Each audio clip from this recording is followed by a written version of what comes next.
আম্মু আম্মু, ভূমিকম্প ভূমিকম্প। চাল ডাল কি আছে প্যাক করে রাখো, আমি একটু ঘুমাই। ও আম্মু, ভূমিকম্প। কি? ভূমিকম্প কোথায়? এখনই তো হলো, তুমি কই ছিলা? ওরে বান্দর, ভূমিকম্প আবার কখন হলো? খেয়াল করে দেখো, আবার শুরু হয়েছে। তোর মোবাইলে ভূমিকম্প হচ্ছে। কে করছে দেখো। আমি কেন তোর ফোন রিসিভ করব? এত সাধু সাজতে হবে না, আমি জানি তুমি আমার মোবাইল সবসময় চেক করো। তাহলে আজকে রিসিভ করছো না কেন? ফোন রিসিভ করে কথা বলো, আমি ঘুমাই। সারা জীবন তো ঘুমাইলি, মানুষ তোর হইলি না। আম্মু, আমি কি মানুষ না? তুই দেখতে মানুষের মতো, কিন্তু মানুষ না। ওকে ওকে, বুঝতে পারছি কেন বাস খাচ্ছি। তুমি যাও, ঘুম থেকে উঠতেছি। হাই, আমি বান্দর থুক্কু। বাবা মার দেয়ার নাম আরফিন সুমন, আর সবাই ডাকে Romeo. So I am Mister Romeo. আর যার সাথে কথা বলছিলাম উনি আমার আম্মু। সুখের সাগরে ঢেউ খেতে খেতে ঘুমাচ্ছি। হঠাৎ মনে হলো ভূমিকম্প হচ্ছে, কিন্তু না, পরক্ষণে আম্মু আবিষ্কার করলো ভূমিকম্প হচ্ছে না, আমার মোবাইলে সুনামি হচ্ছে। একটু শান্তিতে আলাপ করতে দিবে না আম্মুটা? আম্মুগুলো কেন যে এমন হয়, কিচ্ছু বুঝি না। এই গেল মোবাইল নিয়ে কথা বলতে, আবার কথা বলে চলেও আসছে। এই বান্দর, তাড়াতাড়ি রেডি হয়ে নে। তোর মামার সাথে একটা জায়গায় যাবি, তোর কাজের ব্যবস্থা করে দিব। আম্মু, তুমি কি সত্যি আমার আম্মু? কেন, কি হয়েছে? তুমি যদি আমার আম্মু হতে তাহলে বলতে, বাবা উঠে ফ্রেশ হয়ে নে, একটা জায়গায় যেতে হবে, তাড়াতাড়ি করে নাস্তা করে নে। বান্দর পোলা, বকবক না করে তাড়াতাড়ি রেডি হয়ে নে। উঠতেছি উঠতেছি, যাও তুমি। হুম। নাস্তা শেষ করে মিস্টার কাজল মামার সাথে বের হলাম, দেখি না কি হয়। কি কাজের ব্যবস্থা করলে একটু দেখি। 2 ঘন্টা পর একটা বিশাল বড় বাড়ির সামনে এসে দাঁড়ালাম। বাড়ির চারপাশে বাউন্ডারি করা, গোল্ডেন কালারের রং করা চারপাশে। ওই মিস্টার কাজল মামা, এখানে আমাদের কাজ কি? আমাদের না, শুধু তোর। আবার মানে? আমি কি করব এখানে? কাজ করবি। কিসের কাজ করব বলো? যেটা ঠিক করা হয় কথা বলে সেটা করবি। ঠিক করা মানে? আমি আগে থেকে বলে দিচ্ছি, আমি বাড়ির কেয়ারটেকারের কাজ করতে পারবো না বলে দিলাম। যদি রাজি থাকো তাহলে বাড়ির ভিতরে যাব, না হলে বাড়ির ভিতরে ঢুকবো না। তোর পাগল, চল ভেতরে যাই। আগে বলো তুমি রাজি কিনা। চল, আমি রাজি। আহ, কি সুন্দর বাড়ি। এমন যদি একটা শ্বশুর বাড়ি হতো তাহলে ঘর জামাই থাকতে আমি 2 পায়ে রাজি। বাড়ির সামনে দক্ষিণ পাশে সেই একটা বাগান, সব ধরনের ফুল আছে। মনে হয় যত ফুল জন্মায় বাংলার মাটিতে সব ফুলের গাছ এই বাড়িতে। বাড়ির ভিতরটা আরো সুন্দর, বাইরে থেকে অতটা বোঝা যায় না। বাড়িটা মাটির উপরে 2 তলা, মাটির নিচে পুরো 3 তলা। আমাদের বাড়ি থেকে 5 মিনিটের পথ, সেখানেও একটা বাড়ি আছে, মাটির নিচে 3 তলা, মাটির উপরে 1 তলা। আরে ও রোমিও, বস তো, আর দেখা লাগবে না। আরে মামু, বাড়িটা তো আগে দেখতে দাও। এত সুন্দর একটা বাড়ি, যদি এমন একটা শ্বশুর বাড়ি হতো। ওই চুপ কর, শ্বশুর বাড়ির চিন্তা করিস না, তাহলে চাকরিটা হবে না। চাকরি না হলে নাই, আমার তাতে কি? আমি তো।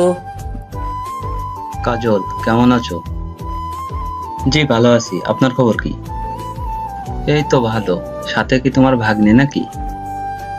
জি, ওর কথাই বলেছিলাম আপনাকে। তা বাবা, কেমন আছো? জি আলহামদুলিল্লাহ ভালো। আপনি কেমন আছেন? এই তো ভালো। তা কি নিয়ে মামার সাথে কথা বলছিলা? দেখেন না আঙ্কেল, আমি শুধু বলছি এমন একটা যদি শ্বশুরবাড়ি হতো আমার, তাহলে ঘর জামাই থাকতাম। আর মামা বলে শ্বশুরবাড়ি চিন্তা করলে চাকরি হবে না। বলেন তো আঙ্কেল, আমি কি ভুল বললাম? কাজল, ও তো কিছু ভুল বলে নাই। আমার কেউ বোঝে না। কাজের কথায় আসি, কি বলো? আঙ্কেল, আমার একটা কথা আছে। কি কথা? আমি বাড়ির কেয়ারটেকারের কাজ করতে পারবো না। ওই, তুই চুপ করবি? আমি তো চুপ করে আছি। রোমিও, বাবা তুমি কি কি কাজ করতে পারো? যেমন? গাড়ি চালাতে পারো? পারি। বাইক চালাতে? এটা কোনো ব্যাপার? তোমাকে একটা কাজ দিব, করতে পারবে? অবশ্যই পারবো, তবে। আর বলতে হবে না, আমি তোমাকে সে কাজ দিব না। তাহলে রাজি। তোমার কাজ হলো আমার মেয়ের বডিগার্ড হয়ে থাকা, সবসময় ওর পাশে থাকতে হবে, ওর যেন কোনো বিপদ না হয় দেখবা। আপনি চিন্তা করবেন না, আমি সব সামলিয়ে নিতে পারবো। তাহলে বিকেলে চলে এসো, আর আসার সময় কিছু আনতে হবে না, সবকিছুর ব্যবস্থা আমি করে রাখবো। তাহলে এখন আসি আঙ্কেল, ভালো থাকবেন। বিকালে চলে আসবে কিন্তু। আসি। যাক, বাঁচা গেল। শেষ পর্যন্ত বাড়ির কেয়ারটেকার হতে হলো না, বডিগার্ড হলাম একটা মেয়ের। আমাকে বডিগার্ড হিসেবে পছন্দ না করার মতো কিছু নাই। দানবের মতো চেহারা, হ্যান্ডসাম, দেখতে সুন্দর, আর কি চাই বলেন? তবে পড়ালেখায় বাস, কিছু পারি না, তাই তো সব ছেড়ে দিয়ে বসে আছি। যাই হোক, মামার কারণে একটা কাজের ব্যবস্থা হলো। রমিও শুন, কাজটা ঠিক মতো করিস। আরে মামা, চিন্তা করো না, मैं हूं ना। হিন্দি মারিস না, যেটা বলবে সেটা করবি। করবো, কিন্তু উনিকে? অনেক বড় ব্যবসায়ী উনি, বেশিরভাগ সময় দেশের বাইরে থাকে, বলতে পারিস সব ব্যবসা দেশের বাইরে। তো এখানে কে কে থাকে? ওনার একমাত্র মেয়ে, ওনার বউ, ওনার ভাই, ভাইয়ের বউ, ছেলে মেয়েরা থাকে। ও, চলো বাড়িতে যাই। বিকেলে কি তুমি আসবে আমার সাথে? না। ওকে, চলো এবার। দুপুরে খেয়ে দিলাম ঘুম। 5টায় আম্মুর ডাকে ঘুম ভাঙলো। তারপর ফ্রেশ হয়ে 2 ঘন্টা পর আমার কর্মস্থলে পৌঁছালাম। বাড়িতে এসে কলিং বেল বাজাতে দরজা খুলে দিল একটা মহিলা। আসসালামু আলাইকুম আন্টি। ওয়ালাইকুম আসসালাম। তুমি মনে হয় রোমিও? জি আন্টি, আমি রোমিও। এসো বাবা, ভিতরে এসো। তুমি বসো, আমি নাস্তা নিয়ে আসি। আন্টি, নাস্তা লাগবে না। কেন বাবা? এটা তোমার নিজের বাড়ি মনে করে থাকবা। পারবো না। আমার মুখে মুখে কথা বলবা না। আমি তোমার মায়ের মতো, আমি যেটা বলবো সেটা করবা।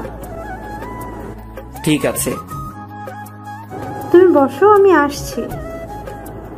এই মা, কলিং বেলটা বাজতেছে। এতক্ষণ বাজলে কি অসুবিধা হতো? আন্টি দরজা খুলতো, এখন আমাকে খুলতে হবে। ধুর, দরজা খুলে দেখি একটা ছেলে দাঁড়িয়ে আছে সামনে। ছেলের চোখে তো কাজল থাকার কথা না। এই মা, কানে দেখছি 2টা পিরামিড বসানো। ও মা, ঠোঁট আবার গোলাপি লিপস্টিক, হাতে মেহেদি, মাথায় কিছু ঢুকছে না। এটা কি মেয়ে নাকি ছেলে সেটাই বুঝতে পারছি না। তাই উপর থেকে নিচে একবার চোখ বুলিয়ে নিয়ে শিওর হলাম এটা একটা শার্ট প্যান্ট পরা রমণী। তাকে চাই। বুঝো ঠেলা, একটা লাগিয়ে দিল ঠাস করে।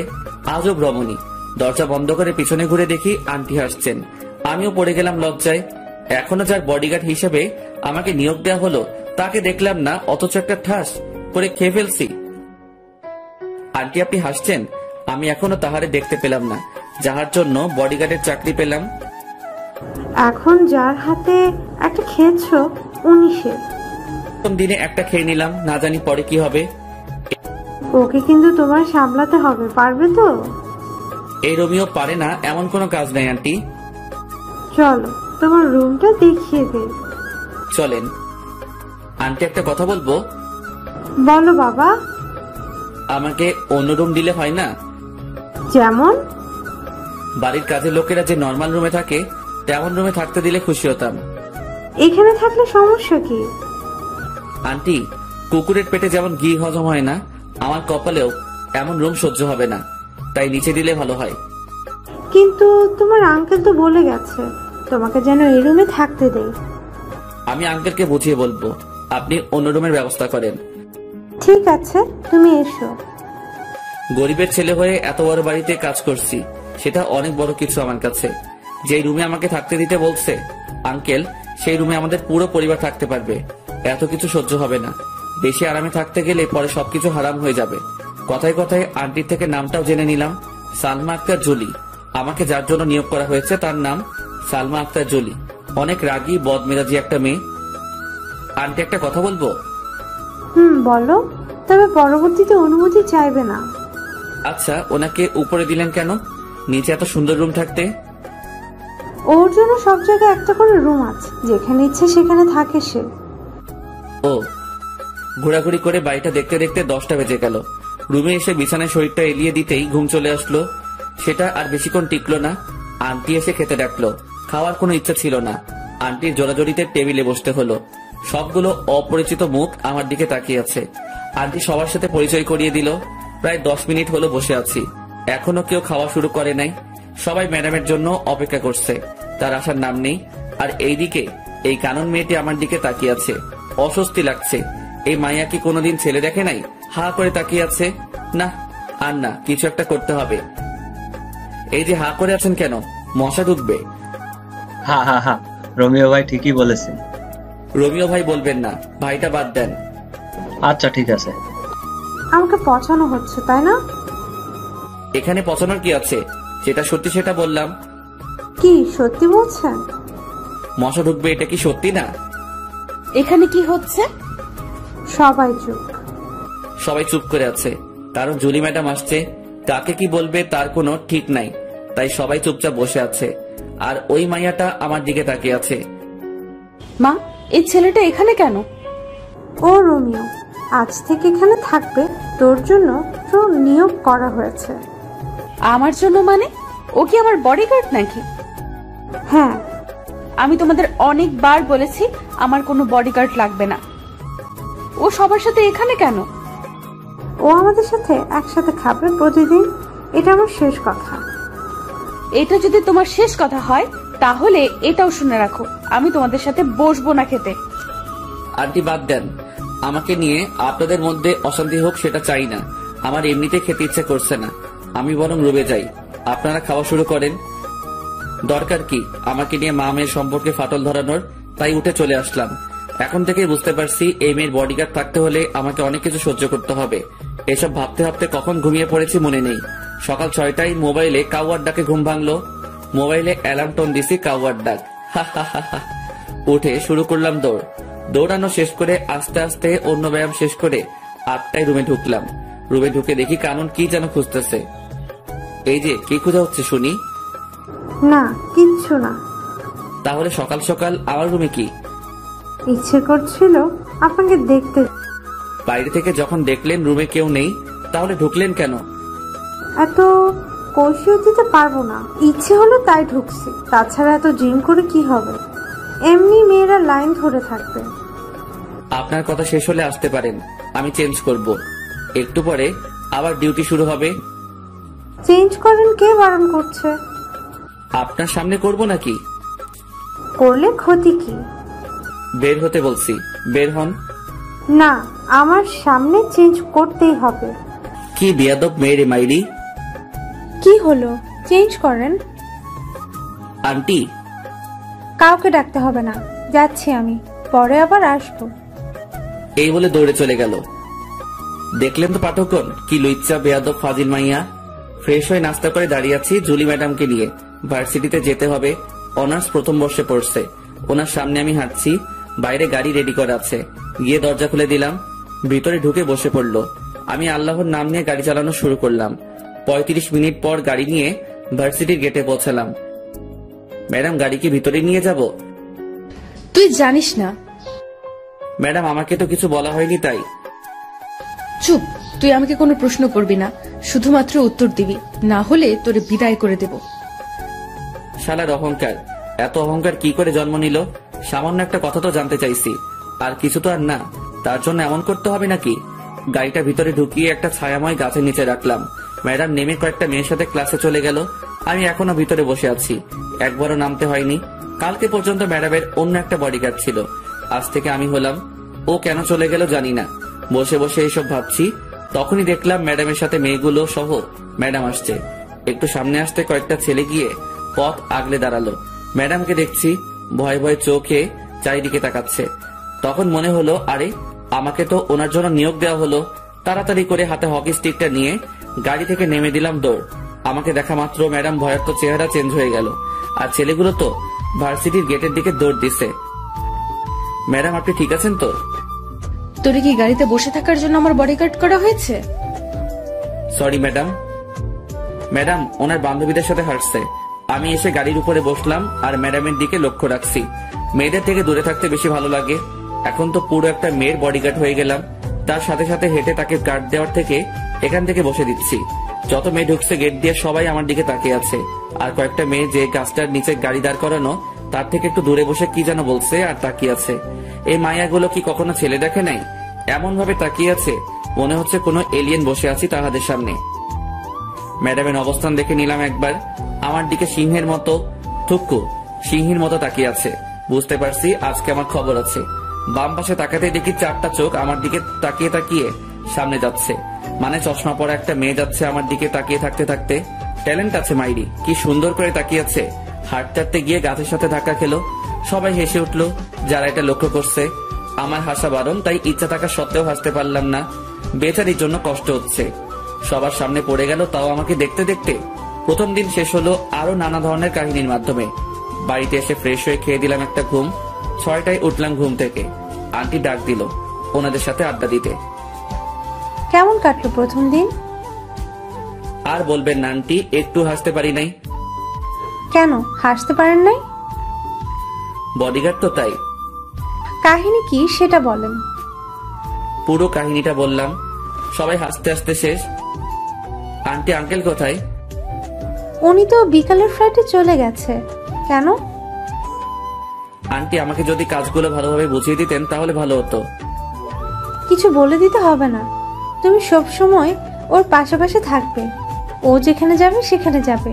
ও বারণ করার পরও তোমাকে তোমার দায়িত্ব পালন করতে হবে। আমার দায়িত্ব আমি যথাযথভাবে পালন করব। আমার মেয়েটার যেন কোনো ক্ষতি না হয়, তবে নিজের দিকেও খেয়াল রেখো। দোয়া করবেন আন্টি। কিছুক্ষণ আড্ডা দিয়ে বাইরে বের হলাম। নতুন এলাকা একটু রাতে ঘুরে দেখতে প্রায় 10টা বাজলো। বাড়িতে এসে কলিং বেল বাজানোর সাথে সাথে দরজা খুলে দিল কানন। কি মশাই, কোথায় ছিলেন? আপনাকে বলবো কেন?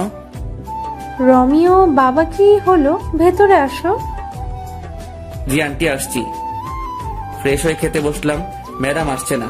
আন্টির কাছে জানতে চাইলে আন্টি বলে ওনার জন্য খাবার পাঠিয়ে দেওয়া হয়েছে। খাওয়া শেষ করে ঘুম দিলাম। পরের দিন ঘুম থেকে উঠে প্রতিদিনের কাজগুলো শেষ করে নাস্তা করে বসে আছি। ম্যাডাম আসলে ভার্সিটির দিকে রওনা দিব। এই তো ম্যাডাম আসছে। গাড়ির দরজা খুলে দিলাম। ম্যাডাম ঢুকলো, সাথে আসছে কানন। দরজা বন্ধ করেন কেন? আমি যাব। আপনি কোথায় যাবেন? আরে আমার সেম ইয়ার। ও দরজা খুলে দেন। আপনি নিজে খুলে ঢুকেন। জুলিকে বলবো নাকি? খুলে দিচ্ছি তো। শালার কপাল, কেন যে বডিগার্ডের চাকরি করছে আল্লাহ জানে। কখন যে ভার্সিটিতে এসে পড়ছি মনে করতে পারছি না। ম্যাডাম আর কানন নেমে চলে গেল। আজকেও দেখছি ছেলেগুলো পথ আগলে দাঁড়ালো। আজ এদের খবর আছে। স্টিকটা হাতে নিয়ে এগিয়ে গেলাম আর সব কয়টাকে ইচ্ছা মতো পিটালাম। তারপর একটা গাড়ি এসে ওদেরকে নিয়ে গেল। ম্যাডাম আর কানন আর কালকের মেয়েগুলো সবাই ক্লাসে চলে যায় আর আমি প্রিন্সিপালের রুমের দিকে পা বাড়ালাম। 30 মিনিট কথা বলার পর স্যার রাজি হলো। কথা বলছিলাম ম্যাডামের জন্য। ওনার বডিগার্ড হলাম মাত্র 2 দিন হলো। এর মধ্যে 2বার বিপদের মুখে পড়লো, তাই আর কোনো রিস্ক নিতে চাইলাম না। স্যারের সাথে কথা বলে অন্য সব স্যার ম্যাডামের সাথে আলোচনা করে সিদ্ধান্ত হলো যে ম্যাডামের সাথে ক্লাসে আমিও থাকবো। পরদিন ম্যাডাম আর কানন ক্লাসে যাওয়ার পর আমি গাড়িটা একটা গাছের নিচে রেখে ক্লাসরুমে প্রবেশ করলাম। সবাই তাকিয়ে আছে। আমার জন্য একটা চেয়ার রাখা আছে, ওটাতে গিয়ে বসলাম। সবাই পিছনে তাকিয়ে আছে। নিজেকে একটা এলিয়েন মনে হচ্ছে। ম্যাডাম রাগী দৃষ্টিতে তাকিয়ে আছে। স্যারকে আসতে দেখে একটু শান্তি পেলাম। পিছনে তাকিয়ে আছো কেন সবাই? ও জুলি আর কাননের বডিগার্ড, কোনো এলিয়ান না। আহ, স্যার আমার মুখের কথাটি বলে দিল। সবাই ক্লাস করছে। আমি সবাইকে তাকিয়ে তাকিয়ে দেখছি। দেখি কানন আমার দিকে বারবার তাকাচ্ছে। স্যার কি বলল? দুজনের বডিগার্ড নিয়োগ করা হয়েছে নাকি আমাকে? আজকে গিয়ে আন্টির কাছে জানতে চাইবো কার বডিগার্ড আমি। কাননের থেকে 2 জন পরে দেখি ফুলটসি। না, এটা তো ফুলটসি না, 4 চোখ। এমা, কালকের ওই মেয়েটি যে গাছের সাথে ধাক্কাকে পড়ে গেল তাকিয়ে আছে দেখো। চোখ দুটো যেন সরছেই না। শালার কপাল, এভাবে যদি প্রতিদিন চলতে থাকে তাহলে আমার কোন দিন কোন মাইয়া নিয়ে পালিয়ে যাবে তার কোনো ঠিক নাই। আজ থেকে কারো দিকে তাকাবো না। প্রথম ঘন্টা শেষ হতেই কানন লাফিয়ে লাফিয়ে আমার কাছে আসলো, সাথে আরো 4-5টা। এদের কারণে ম্যাডামকে দেখতে পারছি না। আপনি না খুব ভালো একটা কাজ করছেন, রুমে এসে পাহারা দিচ্ছেন। আমাকে যে দায়িত্ব দেওয়া হয়েছে সেটা তো পালন করতেই হবে। আমার জন্য একটা সুবিধা হলো সবসময় আপনাকে দেখতে পারবো। স্যার, ওর নাম ধরে ডাক দেওয়াতে বুঝতে পারলাম ওর নাম মীরা। ওই, এটা আমার জিনিস, নজর দিবি না। হচ্ছেটা কি? ও আমার। এই দাঁড়া সবাই, কি তোদের করছিস? ও আমার। এই, ও কারো না, ও শুধু আমার। বুঝো ঠেলা, কোন জঙ্গলে যাব? এই মাইয়াগুলো কি শুরু করছে আমাকে নিয়ে? আরে আমি মানুষ একজন, তোরা যদি একসাথে সবাই টানাটানি করিস আমি তাহলে কোথায় যাব? এই কি ভাবছো? তুমি শুধু আমার। আপনাদের এসব বাদ দিবেন। আমি এখানে এসেছি ম্যাডামকে পাহারা দিতে, আপনাদের সাথে প্রেম করতে না। দূরে গিয়ে মরেন। আর মিস কানন, আপনার নামে বাড়িতে বিচার দিব। ম্যাডাম আসাতেই সবাই যার যার সিটে চলে গেল। ম্যাডাম তো দেখে ছাত্রীদের থেকেও খারাপ, আসার পর থেকে তাকিয়ে আছে। যতবার না বইয়ের দিকে তাকাচ্ছে তার থেকে বেশি আমার দিকে তাকিয়ে আছে। মাওলা তুমি কোথায়? আমারে উঠাই নাও, আর কারো ক্লাস হতে চাই না। ক্লাস শেষে বাড়িতে এসে ফ্রেশ হয়ে খেতে গেলাম, দেখে আন্টি বসে আছে। আন্টি, এখনো খাওয়া হয়নি আপনার? তোমার জন্য বসে আছি বাবা। আমার জন্য কেন বসে আছেন? আমি তো এই বাড়ির একজন কর্মচারী। তুমি এই বাড়ির কর্মচারী না, একজন সদস্য। নিজেকে কর্মচারী মনে করবে না। বাদ দেন এসব। এটা বলুন, আমাকে কার বডিগার্ড রাখা হয়েছে? দুজনের। দুজনের মানে? জুলি, কানন, দুজনের জন্যই রাখা হয়েছে। ও আচ্ছা। এক সপ্তাহ অনেক কষ্টে কাটালাম। ক্লাসে বসে গার্ড দেওয়া মনে হয় আর সম্ভব না। মায়াগুলোর জ্বালায় জীবনটা পুরো বাস হইয়া গেল। তাই কয়েকটা ছেলেকে ক্লাসের ভিতরে কি হচ্ছে জানার জন্য ঠিক করলাম। ওরা ক্লাসে ম্যাডামের কোনো বিপদ হলে আমাকে তা জানিয়ে দিবে। এভাবে চলছে আমার কাজ। আর কানন মেয়েটা প্রতিদিন বিরক্ত করে আমাকে। 1 মাস পর সন্ধ্যায় রুম থেকে বের হওয়ার সাথে সাথে আন্টি এসে সামনে দাঁড়ালো। আন্টিকে কেমন যেন দেখাচ্ছে। আন্টি, কি হয়েছে? বাবা, তুমি ব্যাগটা গুছিয়ে নাও। কেন ব্যাগ গুছাবো বলেন আন্টি? আজকে রাতে কানন আর জুলি ওদের বন্ধুদের সাথে কোথায় যেন বেড়াতে যাবে। কয়েকটা দিন ওখানে থাকবে, তাই তোমাকে ওদের সাথে যেতে হবে। অনেকবার বারণ করছি, কেউ শুনতে চায় না। ওরা যাবেই যাবে। জানি না কোথায় কি বিপদ লুকিয়ে আছে, তাই তোমাকে ওদের সাথে যেতে হবে। আমি আছি তো আন্টি, আপনি টেনশন করবেন না। আমি ওনাদেরকে দেখে রাখবো। তাহলে তুমি রেডি হয়ে নাও। অনেকদিন হলো কোথাও যাই না, একটু ঘুরে আসাও যাবে। ম্যাডাম আর কাননকে নিয়ে রওনা দিলাম। বাড়ির বাইরে বাস এসে দাঁড়িয়ে আছে। আমাকে দেখা মাত্র মাইয়াগুলো রোমিও যাবে আমাদের সাথে বলে চিৎকার দিয়ে উঠলো।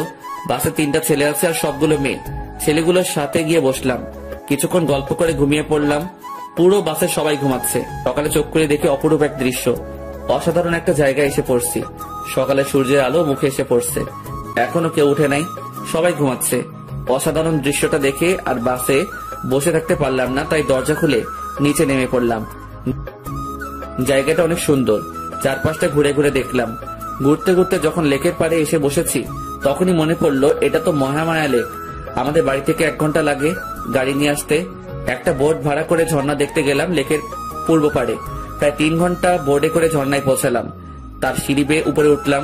তারপর সেখান থেকে লাফ দিলাম লেকের পানিতে। কিছুক্ষণ সাঁতার কেটে আবার বোর্ডে উঠলাম। 11:30 আগের জায়গায় দাঁড়ালো। আমি নেমে ওর ভাড়া দিয়ে বাসের দিকে রওনা দিলাম। সবাই বাইরে বসে আছে বাসের সামনে। ছেলে 3টা বাসের উপরে। আমি আস্তে আস্তে এগুচ্ছি আর ম্যাডাম আমাকে দেখে রাগী চোখে তাকিয়ে আছে। আর সবাই এসে আমাকে ঘিরে ধরলো। এই, তুই কোথায় গেছিলি? এখন কয়টা বাজে খবর আছে? ম্যাডাম, এটা আমার এলাকার মধ্যেই পড়ে। আমি এখানে আগে আরো এসেছি, তাই একটু ঘুরতে গিয়েছিলাম। কোথায় গিয়েছিলি যে ভিজে আসছিস? ঝর্ণায় গিয়েছি, লেকে সাঁতার কাটছি।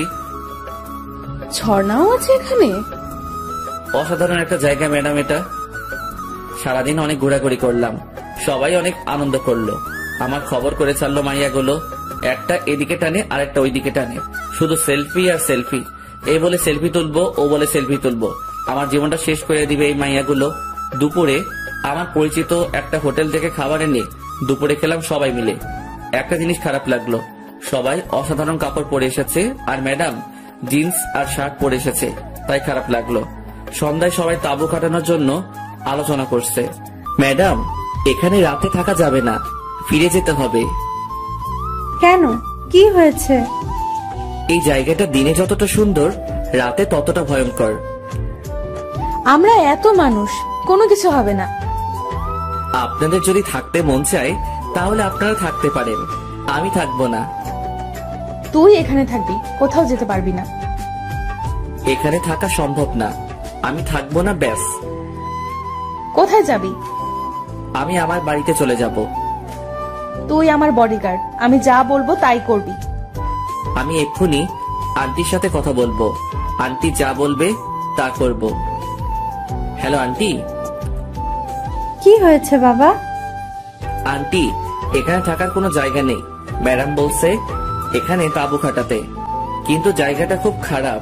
সন্ধ্যার পর একটা মানুষের চিহ্ন থাকে না। এখন কি করব? আমি পারবো না এখানে থাকতে। তুমি কি জায়গাটা চিনো? আমাদের এখানে জায়গাটা। তুমি মোবাইল দাও জুলিকে। মাথা খারাপ নাকি? জীবনেও তো থাকবো না এখানে রাতে। এই জায়গায় যে থেকেছে রাতে সেই মরেছে। আমি বাবা এসবের মধ্যে নাই। এখনো বিয়ে করি নাই। বিয়ের আগে আমি পরলোক গমন করতে চাই না। কত স্বপ্ন ছিল, একটা বিয়ে করব, একটা ফুটবল টিমের বাবা হব। হে খোদা, আমি উপরে যেতে চাই না। আমি বাড়ি যাব। ওই কি বিড়বিড় করছিস? আমি মরতে চাই না। আমারই নিও না খোদা। ওই উল্টাপাল্টা কি বলিস? না ম্যাডাম, কিছু না। কথা বল। হ্যালো যমরাজ। রোমিও, কি হয়েছে বাবা? আমি তোমার আন্টি বলতেছি। ও আন্টি বলেন। তুমি সবাইকে নিয়ে চলে আসো। ধন্যবাদ আন্টি, আমি সবাইকে নিয়ে আসতেছি। সাবধানে এসো। ওই ড্রাইভার ভাই, তাড়াতাড়ি বাস চালু করো। নিজে বাসলে আম্মুর নাম থুক্কু, বাপের নাম। অবশেষে বাড়িতে এসে ঢুকলাম। সবাই বসে আছে। আন্টি প্রশ্নের উপর প্রশ্ন করছে। প্রশ্নের ভিতরে প্রশ্ন, প্রশ্নের বাইরে প্রশ্ন করেই যাচ্ছে। আন্টি কোনো প্রশ্নের উত্তর দিতে পারবো না, ঘুমাবো। সেই একটা ঘুম দিলাম। সকালে উঠে প্রতিদিনের কাজ শেষ করে বাড়িতে আসার সাথে সাথে আন্টি আবার শুরু করলো। রোমিও বাবা, ওখানে কি হয়েছে? কিছু হয়নি আন্টি। তাহলে ফিরে আসলে কেন? আন্টি, জায়গাটা ভয়ঙ্কর। রাতে যে সেখানে থাকতে চাইছে, পরদিন তাকে আর পাওয়া যায়নি। দিনে জায়গাটা যতটা সুন্দর, রাতে ততটা ভয়ঙ্কর। এত জলদি ভয়ঙ্কর হয়? তাহলে তুমি যে পানিতে সাঁতার কাটলে কেন? আবার কোথায় ঝর্ণা ছিল সেখানেও গিয়েছো? আমার অবস্থা খারাপ হয়ে গিয়েছিল পানিতে নামার পর। কেন? ওই লেকের পানিতে যারা সাঁতার কাটতে নামছে তাদের অনেককে আর পাওয়া যায়নি। পানির নিচে তলিয়ে গেছে। কয়েকদিন পর পর লাশগুলো ভেসে উঠতো, কিন্তু মানুষগুলোকে ডুবুরিরাও খুঁজে পায়নি। তাহলে তুই নামতে গেলি কেন ওই লেকের পানিতে? লোভ সামলাতে পারি নাই সাঁতার কাটার, তাই নেমে পড়েছিলাম। ও ছিল বলে আজকে তোরা সবাই বেঁচে গেলি, না হলে তো আর খুঁজেই পেতাম না তোদের। ম্যাডাম, গাড়ি বের করবো? ভার্সিটিতে যাবেন? না, আজকে কোথাও যাবে না কেউ। ঠিক আছে আন্টি। 2 দিন পর সকালে ব্যায়াম করে রুমে ঢুকে দেখি কারণ বসে আছে। এই মাইয়া এখানে কেন? কি চাই আপনার? তোমাকে চাই রোমিও। আমি আমার কারো হতে পারবো না। তোমাকেই যে আমার হতে হবে। মাথা খারাপ করবেন না, জানতো। রিলেশন শুরু হওয়ার আগে জান বলে ডাকছো? এত বেশি বুঝেন কেন? আপনাকে যেতে বলছে এখান থেকে। আমি যাব না। কি করবা? বাইরে যাবেন নাকি আপনার আম্মুকে ডাকবো? ডাকো। আপনার আম্মুকে কি বলে ডাকবো বলেন তো? আমি তো জানি না। জানো না কেন? বিয়ে করি নাই তো, তাই সম্পর্কের প্যাচগুলো বুঝি না। বিয়ে করে ফেলো। বিয়ের কথা পরে আসবে, আগে বলেন আপনার আম্মুকে কি বলে ডাকবো? শাশুড়ি মা বলে ডাকবে। তাহলে ডাকি। শাশুড়ি মা। আরে আরে, কি করো? আন্টি বলে ডাকবা। এবার বাইরে যান, আমি ফ্রেশ হব। ভার্সিটি যাবেন না? যাবো তো। তাহলে গিয়ে রেডি হয়ে নিন, আমিও রেডি হয়ে নেই। আমি এখানে থাকবো। আরে, আপনি যাবেন নাকি আন্টিকে ডাকবো? ডাকো, দেখি পারো কিনা। আন্টি। কেউ সাড়া দেয় নাই তো? না। দিবেও না। কেন? সবাই তো উপরে। কি হয়েছে রোমিও? আন্টি ওনাকে নিয়ে যান, আমাকে রেডি হতে দিচ্ছে না। সব সময় এমন করে, ওনার নির্যাতন সহ্য করতে পারছি না। ওই কানন, বের হও বলছি। দেখে নিব তোমারে। আন্টি, উনি যদি আবার কোনো ফাইজলামি করে তাহলে কিন্তু আমি ওনার বডিগার্ড থাকতে পারবো না। ও যদি আবার এমন করে তাহলে ওর পড়ালেখা বন্ধ করে দিব। আন্টি এত কিছু করতে হবে না, আমি দেখবো। হুম। নাস্তা শেষ করে গাড়ির দরজা খুলে দিয়ে বসে আছি। ম্যাডাম আর কানন আসলে ভার্সিটির পথে রওনা দিব। প্রায় 10 মিনিট পর আসলো দুজনে। ম্যাডাম পিছনে উঠে বসে পড়লো, আর কানন ফৈন্নিটা আমার সাথে সামনে বসছে। আপনি এখানে কেন? পিছনে যান। যাব না, কি করবা? কি করব মানে? আমার ম্যাডাম বসছে পিছনে, আর আপনার সাহস কি করে হয় আমার সাথে বসার? ওই চুপচাপ গাড়ি চালাও, বেশি কথা বলবা না। আজ থেকে আমি এইখানে বসবো। তাহলে আমি গাড়ি চালাবো না, ড্রাইভার গাড়ি চালাবে, আর আমি আপনি যে সিটে বসছেন ওইটাতে বসবো। তোমার ভাব বেশি, তাই না? এত সুন্দরী একটা মেয়ে পাশে বসলে ছেলেরা হিরো হয়ে যায়, আর তুমি ভাব দেখাচ্ছ। আপনি সুন্দর? কে বলছে? আপনাকে মনে হয় কোনো অন্ধ ব্যক্তি সুন্দর বলছে। এই বান্দর পোলা, কথা ঠিক করে বলো। যাক বাচ্চা গেল। পিছনের সিটে গিয়ে বসছে। পিছনে তাকিয়ে দেখি ম্যাডাম হাসতে হাসতে সিটে শুয়ে পড়ছে। আমি গাড়িটা স্টার্ট করলাম। জানি কানন আমাকে ভালোবাসতে শুরু করছে। যে সম্পর্কের ভবিষ্যৎ নেই, সেই সম্পর্কের কোনো মূল্য নেই আমার কাছে। তাই বাদ সবকিছু ক্লাসরুমে গিয়ে বসছি আমার সিটে, যেটা আমার জন্য রাখা হয়েছে। ঠিক তখনই গুলু চার চোখটা এসে শুরু করলো। এই, তুমি অন্য মেয়েদের দিকে তাকাও কেন? শুধু আমার দিকে তাকিয়ে থাকবে। জানো, তোমাকে দেখার জন্য প্রতিদিন আমি অপেক্ষা করি। প্রথম যেদিন তোমাকে দেখছি সেদিন তো গাছের সাথে ধাক্কাও খেলাম। জানো, প্রথমে একটু ব্যথা লাগলো, যখন দেখলাম সবাই হাসছে, তুমি হাসছো না, তখন আমার সব ব্যথা কোথায় যেন চলে গেল। এই, হা করে আছো কেন? তারপর কি হলো? তারপর আর কিছু নাই। তুমি শুধু আমার। তোমার জন্য আমি সারা জীবন অপেক্ষা করতে পারবো রোমিও। আমিও অপেক্ষা করতে পারবো, শুধু তুই না। আমি তোমার জন্য মরতেও রাজি রোমিও। শালার কপাল, এই মাইয়াগুলো আমারে জ্বালিয়ে মারবে দেখছি। দুই একজনের নাম জানি, আর কারো নামটাও জানি না। সবাই প্রপোজ করতেছে, শুধু ম্যাডাম ছাড়া। ওই সবাই দূরে গিয়ে মর। ও আমার বডিগার্ড। বডিগার্ড মানে বুঝিস তো, ও আমার পুরো বডি সুরক্ষিত রাখবে, তাই ও শুধুই আমার। শুরু হলো আমারে নিয়ে টানাটানি। কোথায় যাব আমি? ইয়া মাবুদ, এই মাইয়াগুলোর বিয়ে হয় না কেন? কানা বোবা যে কারোর সাথে ওদের বিয়ে দিয়ে দাও, তবুও আমার মুক্তি দাও খোদা। এই ভাই, আপনাদের ক্লাসের মাইয়াগুলো এত লুইচ্ছা কেন? সবাই একটা ছেলের পিছনে পড়ে আছে, কিছু বলতে পারছেন না আপনারা? আমি চলে যাচ্ছি, আপনারা সামলান এদেরকে। বাপরে বাপ, অসহ্য। ক্লাস থেকে বের হয়ে গাড়িতে বসলাম। এটা সেটা করে সময় কাটিয়ে দিলাম। ক্লাস শেষে বাড়িতে আসলাম। আঙ্কেল এসেছে, যাক একটু বসে কথা বলা যাবে। কেমন আছো রোমিও? জি স্যার, ভালো। স্যার বলবা না, আঙ্কেল বলবা। আমি আপনার এখানে কাজ করি, আপনি আমার স্যার। তুমি আমার ছেলের মতো, তুমি আঙ্কেল বলে ডাকবে। আচ্ছা ঠিক আছে। আপনি কেমন আছেন বলেন? এই তো আলহামদুলিল্লাহ। তোমার সময় কেমন কাটছে? প্যারাময় জীবন কাটাচ্ছি। কিছু বললা? না আঙ্কেল, কিছু বলি নাই। যাও ফ্রেশ হয়ে এসো, একসাথে খাবো। ফ্রেশ হয়ে খেতে গেলাম। সবাই বসে আছে, একটা চেয়ার খালি আছে, তাও ম্যাডামের পাশে। না, ওটাতে বসা যাবে না, এমনিতেই রেগে আছে আমাকে এখানে দেখে। আবার যদি পাশে বসি তাহলে তো খবর আছে। রোমিও দাঁড়িয়ে আছো কেন? বসো। আরে রোমিও ভাই বসো, আমরা সবাই বসে আছি তো। না, আমি এখানে ঠিক আছি। রোমিও বসবে কি করে?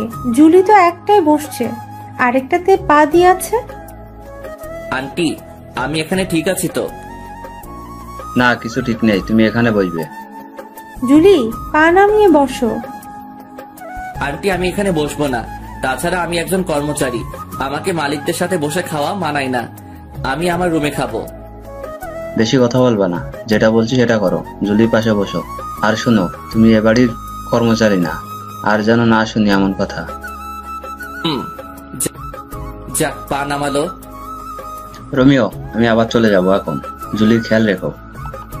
আঙ্কেল আমি আছি তো, আমি সব সামলে নিব। তুমি আসো বলে তো এখন আমি নিশ্চিন্ত। খাওয়া শেষ করা পর্যন্ত রাক্ষসীর মতো তাকিয়েছিল, মনে হচ্ছে আমাকে একা পেলে মশলা না মাখিয়ে খেয়ে ফেলবে। ম্যাডামের তাকানো দেখে বুঝতে পারছি আমার কপালে খারাপই আছে। খেয়ে সোজা বিছানায় দিলাম লম্বা করে ছোট একটা ঘুম। কতক্ষণ ঘুমাইছি জানি না। ঠান্ডা ঠান্ডা লাগছে কেন? ছাদ ফুটো হয়ে গেল নাকি? তাকিয়ে দেখি ম্যাডাম। না ম্যাডাম আমার রুমে কেন আসবে? স্বপ্ন দেখছি না তো? চিমটি কেটে দেখি, না না এটা স্বপ্ন না, সত্যি। রাগী দৃষ্টিতে তাকিয়ে আছে, চোখ দিয়ে আগুনের ফুলকি বের হচ্ছে। হাতে বালতি কেন? তাহলে কি ম্যাডাম পানি ঢেলে দিল আমার গায়ে? কিন্তু কেন এমনটা করলো? আবুলের মতো তাকিয়ে আছিস কেন? কি করব ম্যাডাম? আমি শপিং করতে যাব। তো আমি কি করব? কি করবি মানে? তোরে কেন রাখা হয়েছে জানিস না? সরি ম্যাডাম, আমি ফ্রেশ হয়ে আসছি, 2 মিনিট সময় দেন। 2 মিনিট থেকে 1 সেকেন্ড লেট করলে দেখবি তোরে কি করি। শালার কি কপাল, ঘুমানোর অপরাধেও থাপ্পড় খাচ্ছি। তাড়াতাড়ি করে ফ্রেশ হয়ে এসে রেডি হলাম। রুম থেকে বের হয়ে দেখি ম্যাডাম সোফায় বসে আছে। ম্যাডাম চলুন। 12 সেকেন্ড লেট করে এসেছিস। Sorry madam. 12 সেকেন্ড লেট করে 12টা থাপ্পড় খেতে হলো। হয়তো দুপুরে ওনার পাশে বসে খেয়েছি বলে ভালো শাস্তি দিচ্ছে। কোনোদিন ভুলেও আর টেবিলে বসে খাবো না। 4:30টায় বের হয়েছি আর এখন বাজে 7টা। ম্যাডামের পিছন পিছন হাঁটতেছি, একবার এ দোকানে আরেকবার ওই দোকানে ঢুকতেছে। এখনো একটা কিছুই নিল না। কেউ একজনকে দেখলাম, কে হতে পারে? এই তো আবার দেখলাম লুকিয়ে গেছে ওই দাঁড়িয়ে থাকা পুতুলের পাশে। ওকে ধরতে গিয়ে পিছনে তাকিয়ে দেখি ম্যাডামকে মারতে আসছে। পিছন থেকে ছুরি নিয়ে কোনো মতে দৌড়ে গিয়ে ম্যাডামকে হালকা ধাক্কা দিয়ে সরিয়ে নিলাম। কোপটা আমার ডান হাতে লাগলো। সে অবস্থায় ম্যাডামকে নিয়ে দৌড়াচ্ছি। শপিং মলের অনেক ভিতরে চলে গিয়েছিল, তাই গাড়ির কাছে যেতে সময় লাগছে। বাম হাতে ম্যাডামকে শক্ত করে ধরে রেখে দৌড়াচ্ছি। ম্যাডাম চিৎকার করে উঠছে। তাকিয়ে দেখি ম্যাডামকে ছুরি মেরে দিচ্ছে। টেনে সামনে নিয়ে আসলাম। ছুরিটা আমার বাম হাতে ঢুকে গেছে। সামনে মানুষের ভিড়ে যেতে একটু কষ্ট হচ্ছিল। তখন পিছন থেকে একটা কোপ খেলাম। আর একটু এগিয়ে যাওয়ার পর ম্যাডাম পড়ে গেল। টেনে তুলে দেখি দাঁড়াতে পারছে না, তাই কোলে তুলে নিয়ে দৌড় শুরু করলাম। একটু দৌড়ানোর পর আর পারছি না কোলে তুলে রাখতে, তাই পিঠে নিয়ে দিলাম দৌড়। কোনো মতে গাড়ি দরজা খুলে ম্যাডামকে ঢুকিয়ে দিলাম। তখন খেয়াল করলাম ম্যাডামের দিকে। ম্যাডাম আজকে কালো জিন্সের সাথে সাদা একটা শার্ট পরছিল। শার্টটা পুরো লাল হয়ে গেছে রক্তে। তাহলে কি আমি ম্যাডামকে রক্ষা করতে পারলাম না? গাড়ির দরজা লাগিয়ে দিয়ে গাড়ি চালাচ্ছি। গাড়িটা চালাতে খুব কষ্ট হচ্ছে, হাতে ব্যথা করছে, রক্ত ঝরে সবকিছু লাল হয়ে যাচ্ছে। অবশেষে বাড়িতে ঢুকলাম, গাড়ি দাঁড় করিয়ে দরজা খুলে দিলাম ম্যাডামকে। ম্যাডাম নেমে আসতে পারছে না, কোলে নিয়ে নিলাম ম্যাডামকে। তারপর দরজার সামনে গিয়ে কলিং বেল চাপ দিলাম।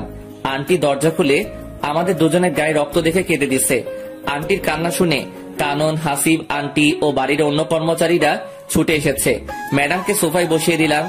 আন্টি শুধু প্রশ্ন করেই যাচ্ছে, কি হয়েছে, কে করেছে, ইত্যাদি আরো। আমার কোনো খবর নেই।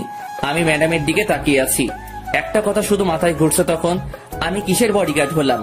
আমি আমার ম্যাডামকে রক্ষা করতে পারি নাই। আমি কি করছি এটা? হঠাৎ করে আমি নিচে পড়ে যাই, আর কোনো কিছু মনে নাই আমার। কখন জ্ঞান ফিরলো জানি না। জ্ঞান ফেরার পর দেখি সবাই আমার দিকে তাকিয়ে আছে। আমি হাত দুইটা নাড়াতে পারছি না একটুও। এই তো জ্ঞান ফিরেছে, আমাকে এবার যেতে হবে, রাত তো অনেক হয়েছে। আন্টি ম্যাডাম কোথায়? উনি ঠিক আছে তো? তুমি এখন একটা কথাও বলবা না, আগে সুস্থ হও। আর তোমার ম্যাডামের কিছু হয়নি, ও ঠিক আছে। রোমিও কি হয়েছিল? তুই যা তো, ও কি এখন কথা বলার মতো অবস্থায় আছে? কানন যা তো, ওর জন্য স্যুপ নিয়ে আয়। যাচ্ছি। আন্টি আম্মু আব্বু কি কিছু জানে? না, এখনো জানাইনি। তোমার আঙ্কেলকেও জানাইনি। তুমি বললে জানাবো। না, জানানোর দরকার নাই। তুমি সুস্থ হও, তারপর জানাবো। না, কোনোদিন জানাবেন না। আচ্ছা ঠিক আছে, জানাবো না। জেঠিমা স্যুপ নাও। আন্টি ম্যাডাম কেমন আছে? ম্যাডামের কি হয়েছে? ম্যাডাম ঠিক আছে তো? আরে বাবা, তোমার ম্যাডাম ঠিক আছে। আমি ম্যাডামের গায়ে রক্ত দেখছি। বলেন ম্যাডামের কি হয়েছে? কিছু হয়নি তো, পায়ে একটু ব্যথা পেয়েছিল। আর এতক্ষণ তো এখানে ছিল জুলি। তোমার জ্ঞান ফেরার আগে ঘুমাতে গেল। এবার স্যুপটা খেয়ে নাও। আমি স্যুপ তো খাই না আন্টি। না খেলে তোমাকে ওষুধ খাওয়াবো কি করে? ওষুধ খাবো না। খাবে না মানে কি? তোমাকে খেতে হবে। আমি স্যুপ খাই না। খাও না তো কি হয়েছে, এখন থেকে খেতে হবে। তাহলে ওকে খাওয়াবো কি করে? জেঠিমা, ও একপাশে মুখ করে শুয়ে আছে, মাথাটা হালকা উঁচু করে খাইয়ে দাও। ঠিক আছে। আমি কিন্তু খাবো না আন্টি। চুপ, বেশি কথা বলবা না। আন্টি ওষুধ খাইয়ে চলে গেল। আমি এক পাশে মুখ করে শুয়ে আছি, ভালো করে ঘুমাতেও পারছি না। চিত হয়ে শুতে গেলে পিঠের সেলাই খুলে যেতে পারে, কখন ঘুমিয়ে পড়ছি নিজেও জানি না। সকাল সকাল হালকা ব্যথা লাগছে, মনে হচ্ছে কে যেন আমাকে হালকা ধাক্কা দিয়ে এক পাশে করছে, কিন্তু কে করছে সেটাই দেখতে পাচ্ছি না। 9টার দিকে ঘুম ভাঙলো, কানন এসে শুরু করলো বকবক। এই মাইয়ার জন্য শান্তি কোনোদিনও হবে না। একজন মানুষ কিভাবে এত বকবক করতে পারে? ব্রাশ করিয়ে দিয়ে কানন চলে গেল। এখনো ম্যাডামকে একবারও দেখতে পাইনি। ম্যাডামকে একবার দেখলে শান্তি লাগতো। নিজের চোখে যতক্ষণ না দেখবো ম্যাডাম সুস্থ আছে, ততক্ষণ শান্তি পাবো না। রোমিও কেমন আছো? এই তো একটু ভালো আছে। ব্যথা করছে সেলাইতে? ব্যথা তো করছে। তা তো করবে, 3টে কোক খেয়েছো। আচ্ছা কি হয়েছিল বলো তো? ম্যাডাম বলল শপিং করতে যাবে, তাই নিয়ে গেলাম। দোকানগুলো ঘুরে ঘুরে দেখছিল, কিন্তু হঠাৎ করে হামলা করলো। অনেক কষ্টে পালিয়ে আসছি। এত রাত পর্যন্ত শপিং মলে কি করছিলে? সেটা তো ম্যাডাম জানে। ম্যাডাম কিছু নিচ্ছে না, শুধু ঘুরছে। একটা দোকানে গিয়ে যখন বসছে তখনই হামলা হলো। যা হওয়ার হয়েছে, এবার নাও, নাস্তা করে নাও। আন্টি নিজের হাতে নাস্তা খাইয়ে ওষুধ খাইয়ে দিয়ে চলে গেল। 5 দিন পর সেলাই খুলে দেওয়াতে একটু আরাম করে ঘুমাতে পারছি, বসতে পারছি, হাঁটতে পারছি। তবে রুমের বাইরে যেতে দেয় না, কেউ না কেউ এসে বাধা দিয়েই দিবে। তবে এখনো ম্যাডামকে দেখতে পারলাম না। ম্যাডাম কোথায়, কি করছে কিছু জানি না। 18 দিন পর সুস্থ হলাম। সকালে ঘুম থেকে উঠে আস্তে করে দৌড়াচ্ছি, জিম করছি। অনেক কষ্ট হচ্ছে সব করতে, কিন্তু কি করব? এই 18 দিনে জোর করে খাইয়ে খাইয়ে আমার পেট বড় করে দিছে। এত বড় পেট দেখতে খুব খারাপ লাগছে। বাড়িতে এসে ঢুকলাম মাত্র, সাথে সাথে শুরু হলো আন্টির ঝাড়ি। রোমিও, তুমি অসুস্থ শরীর নিয়ে কোথায় গিয়েছিলে? আন্টি একটু দৌড়াতে গিয়েছি, আর আমি এখন পুরো সুস্থ আছি। আজ থেকে আমি আবার আমার কাজ করব। তুমি কোথাও যাবে না, আরো কিছুদিন যাক। না আন্টি, আমি আমার কাজ করব আজ থেকে। আমি পুরো সুস্থ।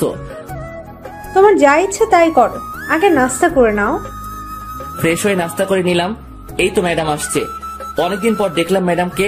যা বাবা, আমি আবার কি করলাম? রাগী চোখে তাকিয়ে আছে কেন সেটাই তো বুঝতেছি না। শালার কপাল, ম্যাডামের রাগী চোখে তাকিয়ে থাকার কারণটা কি বুঝতে পারলাম না। এত কিছু না ভেবে গাড়িটা স্টার্ট করলাম।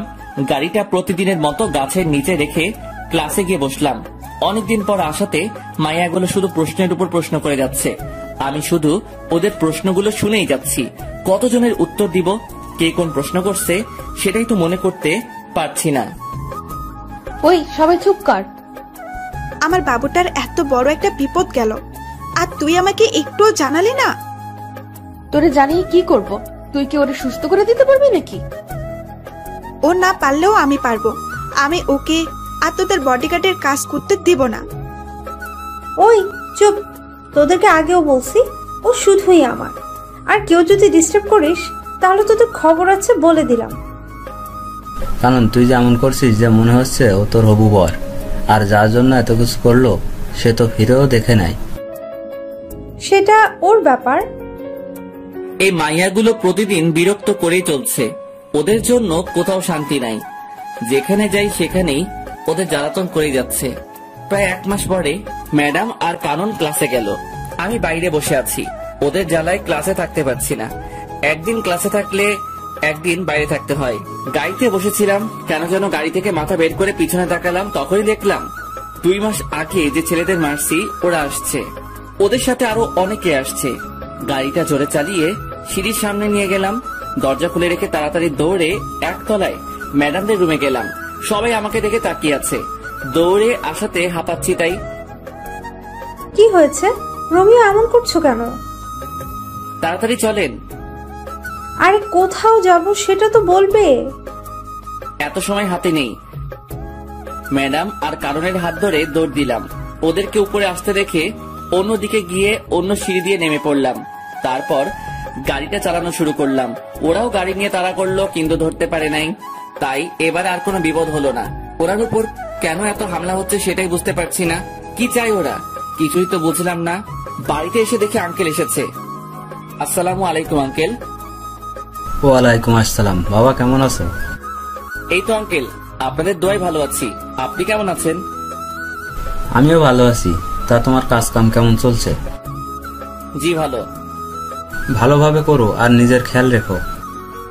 আঙ্কেল একটা কথা বলার ছিল। কি বলবা বলো। না আঙ্কেল কিছু না। কে হামলা করে ম্যাডামের উপর সেটা জানতে চাইছিলাম। এটা জানতে চেয়ে যদি পরে কিছুদিন আগে ঘটে যাওয়া বিষয়টা যদি সামনে চলে আসে, থাক বাবা, কেঁচো খুঁজতে গিয়ে সাপ বের করার কোনো ইচ্ছে নেই। রোমিও কি ভাবছো? কিছু না আঙ্কেল। তোমার দুই হাতে কাটার দাগ কেন? আগে তো কোনোদিন দেখি নাই। আঙ্কেল তেমন কিছু না, পড়ে গিয়ে কেটে গেছে। তুমি কি আমাকে বোকা পাইছো? আমি দেখেছি অনেকটা কেটেছে। এটা পড়ে গিয়ে হয়নি। কি হয়েছে বলো তো। আঙ্কেল কিছু না, ফ্রেশ হয়ে আসি আমি। সত্যি করে বলো কি হয়েছে। আমি বলছি কি হয়েছে। Aunty please. রোমিও চুপ করো, আমাকে আজকে বলতে হবে। আন্টি কোনো কথা বলবা না রোমিও, আমাকে বলতে দাও। আর আজকেও যে হামলা করতে চেয়েছিল রোমিওর জন্য পারে নাই, ও দুজনকে নিয়ে পালিয়ে আসছে। আন্টি সবটাই যখন বলে দিলেন তাহলে এটা বলেন এসবের পিছনে কে আছে। বাবা, আমাদের চারিদিকে অনেক শত্রু, ওরা এসব করেছে। আঙ্কেল আমি ফ্রেশ হয়ে আসি। যাও, আমি অপেক্ষা করছি। আঙ্কেল আপনারা খেয়ে নিন, আমি খাবো না। কেন বাবা? আমার খেতে ইচ্ছে করছে না, আমি ঘুমাবো একটু। আপনারা খেয়ে নিন। কি আর করা, তবে রাতে একসাথে খাবো। সেটা তখন দেখা যাবে। রুমে এসে ফ্রেশ হয়ে দিলাম সেই একটা ঘুম। 6টার সময় ঘুম থেকে উঠে ফ্রেশ হয়ে একটু ঘোরাঘুরি করে বাসায় আসলাম। রোমিও এখানে এসো, একটু আড্ডা দিব। আঙ্কেল আমি এখানে ঠিক আছি তো। আরে এসো তো। বসো, একটা কথা বলছি শোনো। আমি জুলির বিয়ে দিয়ে দেবো। আঙ্কেল এটা কি বলেন? ম্যাডামের তো এখনো পড়ালেখা শেষ হয়নি, এখন বিয়ে দিয়ে দিলে ওনার ক্যারিয়ারের কি হবে? ক্যারিয়ার পরে, আগে আমি আমার মেয়ের জন্য সুরক্ষা চাই। আমি আমার এক বন্ধুর ছেলের সাথে ওর বিয়ে ঠিক করেছি। ও আমেরিকাতে থাকে। বিয়ের পর জুলিকে নিয়ে যাবে আমেরিকায়। ওখানে আমার মেয়ে সুরক্ষিত থাকবে। ওরা কি জুলিকে বিয়ের পরে পড়াবে? সেটা ওদের ব্যাপার। আমি এই মাসের মধ্যেই বিয়ে দিয়ে দেবো জুলির। তুমি যা ভালো বুঝবে তাই করো। যাক বাবা, আমাকে আর বডিগার্ডের চাকরি করতে হবে না। ম্যাডামের বিয়ে হয়ে গেলে বাড়িতে গিয়ে নাকে তেল দিয়ে ঘুমাবো। রোমিও আসবো? এসে তো পড়েছেন, আবার আসবো বলার দরকার কি? আমাদের তো লাইন পরিষ্কার হয়ে গেল। কিসের লাইন? জুলির পরে তো আমার সিরিয়াল, তাই বলছি আমাদের লাইন পরিষ্কার হয়ে গেল। ম্যাডামের পরে আপনার সিরিয়াল ঠিক আছে, তাতে আমাদের লাইন পরিষ্কার হবে কেন? আমাদের লাইন পরিষ্কার হবে না কেন? আমি তো তোমাকে ছাড়া অন্য কাউকে বিয়ে করব না। কি? শোনো নাই, আবার বলছি, আমি তোমাকে বিয়ে করব। জীবনেও না। কেন করব না? আমার কোন দিক দিয়ে কমতি আছে? আমি আপনাকে কেন বিয়ে করতে যাব? তাছাড়া আপনার মতো পেতনিকে বিয়ে করার কথা তো ভাবতেও পারি না। ওই রোমিও, আমি পেতনি না, পেতনি রানী। তোরে আমি দেখে নিব রোমিও। ভাগেন তো। দাঁড়া, তোর খবর আছে। এটার খবর? কোন চ্যানেল? সংবাদ পড়বে কে? রিপোর্টার কে? ক্যামেরাম্যান কে? বিরক্তিকর ছেলে একটা। রাগে হন হন করে চলে গেল কানন। একটু লজ্জাও নাই মাইয়ার, এসে বিয়ের প্রস্তাব দিচ্ছে। আমি জীবনেও তো এই মাইয়ারে বিয়ে করব না। আমি গরিবের সন্তান, গরিবের কোনো মেয়েকে বিয়ে করব সেটাই ভালো আমার জন্য। আমি বাবা এসব বড় লোকের মেয়ের পিছনে নেই, এমনিতে বিন্দাস আছি। রাতে আঙ্কেল এসে ডেকে গেল খেতে, ইচ্ছে না থাকা সত্ত্বেও যেতে হলো। গিয়ে দেখি সবাই আমার জন্য বসে আছে, ম্যাডামকেও দেখতেছি। ওই দিন একসাথে বসে খাবার খাওয়ার অপরাধে ঘুমাতে দিল না, সাথে 12টা থাপ্পড় দিল। ভুলেও তো সবার সাথে বসে খাবো না, এমনিতে প্রতিদিন সবার সাথে খেতে হয়। আঙ্কেল থাকে না আর ম্যাডাম নিচে আসবে না, তাই ম্যাডামের জন্য খাবার পাঠিয়ে দেওয়া হতো উপরে। রোমিও কি ভাবছো? বসো। না আঙ্কেল আমি ঠিক আছি। ঠিক আছো মানে কি? বসতে বলছি বসো। আঙ্কেল আমি বসবো না, আমার খাবারটা আমাকে দিয়ে দিন, আমি সোফায় বসে খেয়ে নেই। আমাদের সাথে বসতে কোনো সমস্যা? আঙ্কেল সমস্যা কিছু না, এমনিতেই ইচ্ছে করছে না। আচ্ছা ঠিক আছে, তুমি সোফায় বসো। একটু পরে রোমিও, জুলির বিয়ের সবকিছুর দায়িত্ব কিন্তু তোমার। আঙ্কেল আমার মনে হয় না আমি পারবো কিছু করতে, আমাকে ছেড়ে দিন। রোমিও, তুমি পারবে, আমাদের বিশ্বাস তুমি সবটাই সামলে নিতে পারবে। আমার কিন্তু তা মনে হয় না আন্টি, আমাকে মাফ করবেন। কোনো কথা শুনতে চায় না, তোমাকে সবকিছু করতে হবে। যদি কোনো কিছু ভুল হয় তখন কিন্তু আমি দায়ী না। ঠিক আছে। তাহলে দায়িত্ব নিয়ে নিলাম, তবে একটা শর্ত আছে। আবার কি শর্ত? ম্যাডামের বিয়ের পর কিন্তু আমি চলে যাব। ম্যাডামের বিয়ে হয়ে গেলে তো আমার আর কোনো কাজ নেই এখানে। সেটা তখন দেখা যাবে। কিন্তু বিয়েটা কবে আঙ্কেল? সোমবার। হাতে মাত্র সময় 2 দিন, 2 দিনে এত কিছু করব কি করে? তোমার যেভাবে ইচ্ছা সেভাবে করবে, যত টাকা লাগবে আমি দেব, তুমি শুধু আয়োজন করো। চেষ্টা করব। কথা বলতে বলতে খাওয়া শেষ করে ম্যাডামের দিকে তাকিয়ে দেখি চোখ দুটি বড় বড় করে তাকিয়ে আছে। হাতের কাছে পেলে আমাকে মনে হয় কাঁচা খেয়ে ফেলবে। কি মেয়ে রে বাবা, বিয়ে কি আমি ঠিক করছি নাকি? আমি কি বলছি আঙ্কেলকে যে ম্যাডামকে বিয়ে দিয়ে দিতে? এসব তো ম্যাডামের বাবা মানে আঙ্কেল করছে ম্যাডামের জন্য। তাহলে উনি কেন এমন সিংহীর মতো তাকিয়ে আছে? বিয়ে করার ইচ্ছা না থাকলে বলে দিতে পারছে না? ওইদিকে তাকিয়ে দেখি কানন চোখ দাঁত কেলাচ্ছে। এই মাইয়ার কোনো কিছুই মাথায় ঢুকে না, বড়ই আজীব এক জন্তু। যতটুকু পেরেছি ততটুকু করছি, এর বাইরে কিছু করা সম্ভব না। এত কম সময়ের মধ্যে যে এত কিছু করতে পেরেছি সেটাই বা কম কিসের? যাক, আর বডিগার্ডের কাজ করতে হবে না। আজকে গায়ে হলুদ, কালকে ম্যাডামের বিয়ে।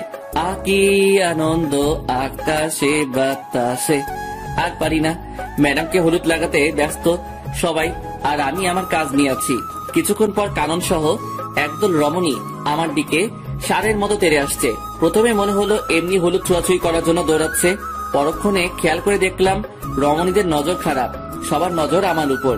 তার মানে ওরা আমাকে হলুদ লাগাতে আসছে। দৌড়া রোমিও দৌড়া। দৌড়াতে দৌড়াতে গিয়ে খাটের নিচে লুকালাম, তবু বাঁচতে পারলাম না। আন্টি আমাকে লুকাতে দেখে গিয়েছে। কানন জানতে চাওয়ার সাথে সাথে বলে দিচ্ছে। হলুদের অনুষ্ঠান শেষ হয়ে যাওয়ার পর গিয়ে শুয়ে পড়লাম।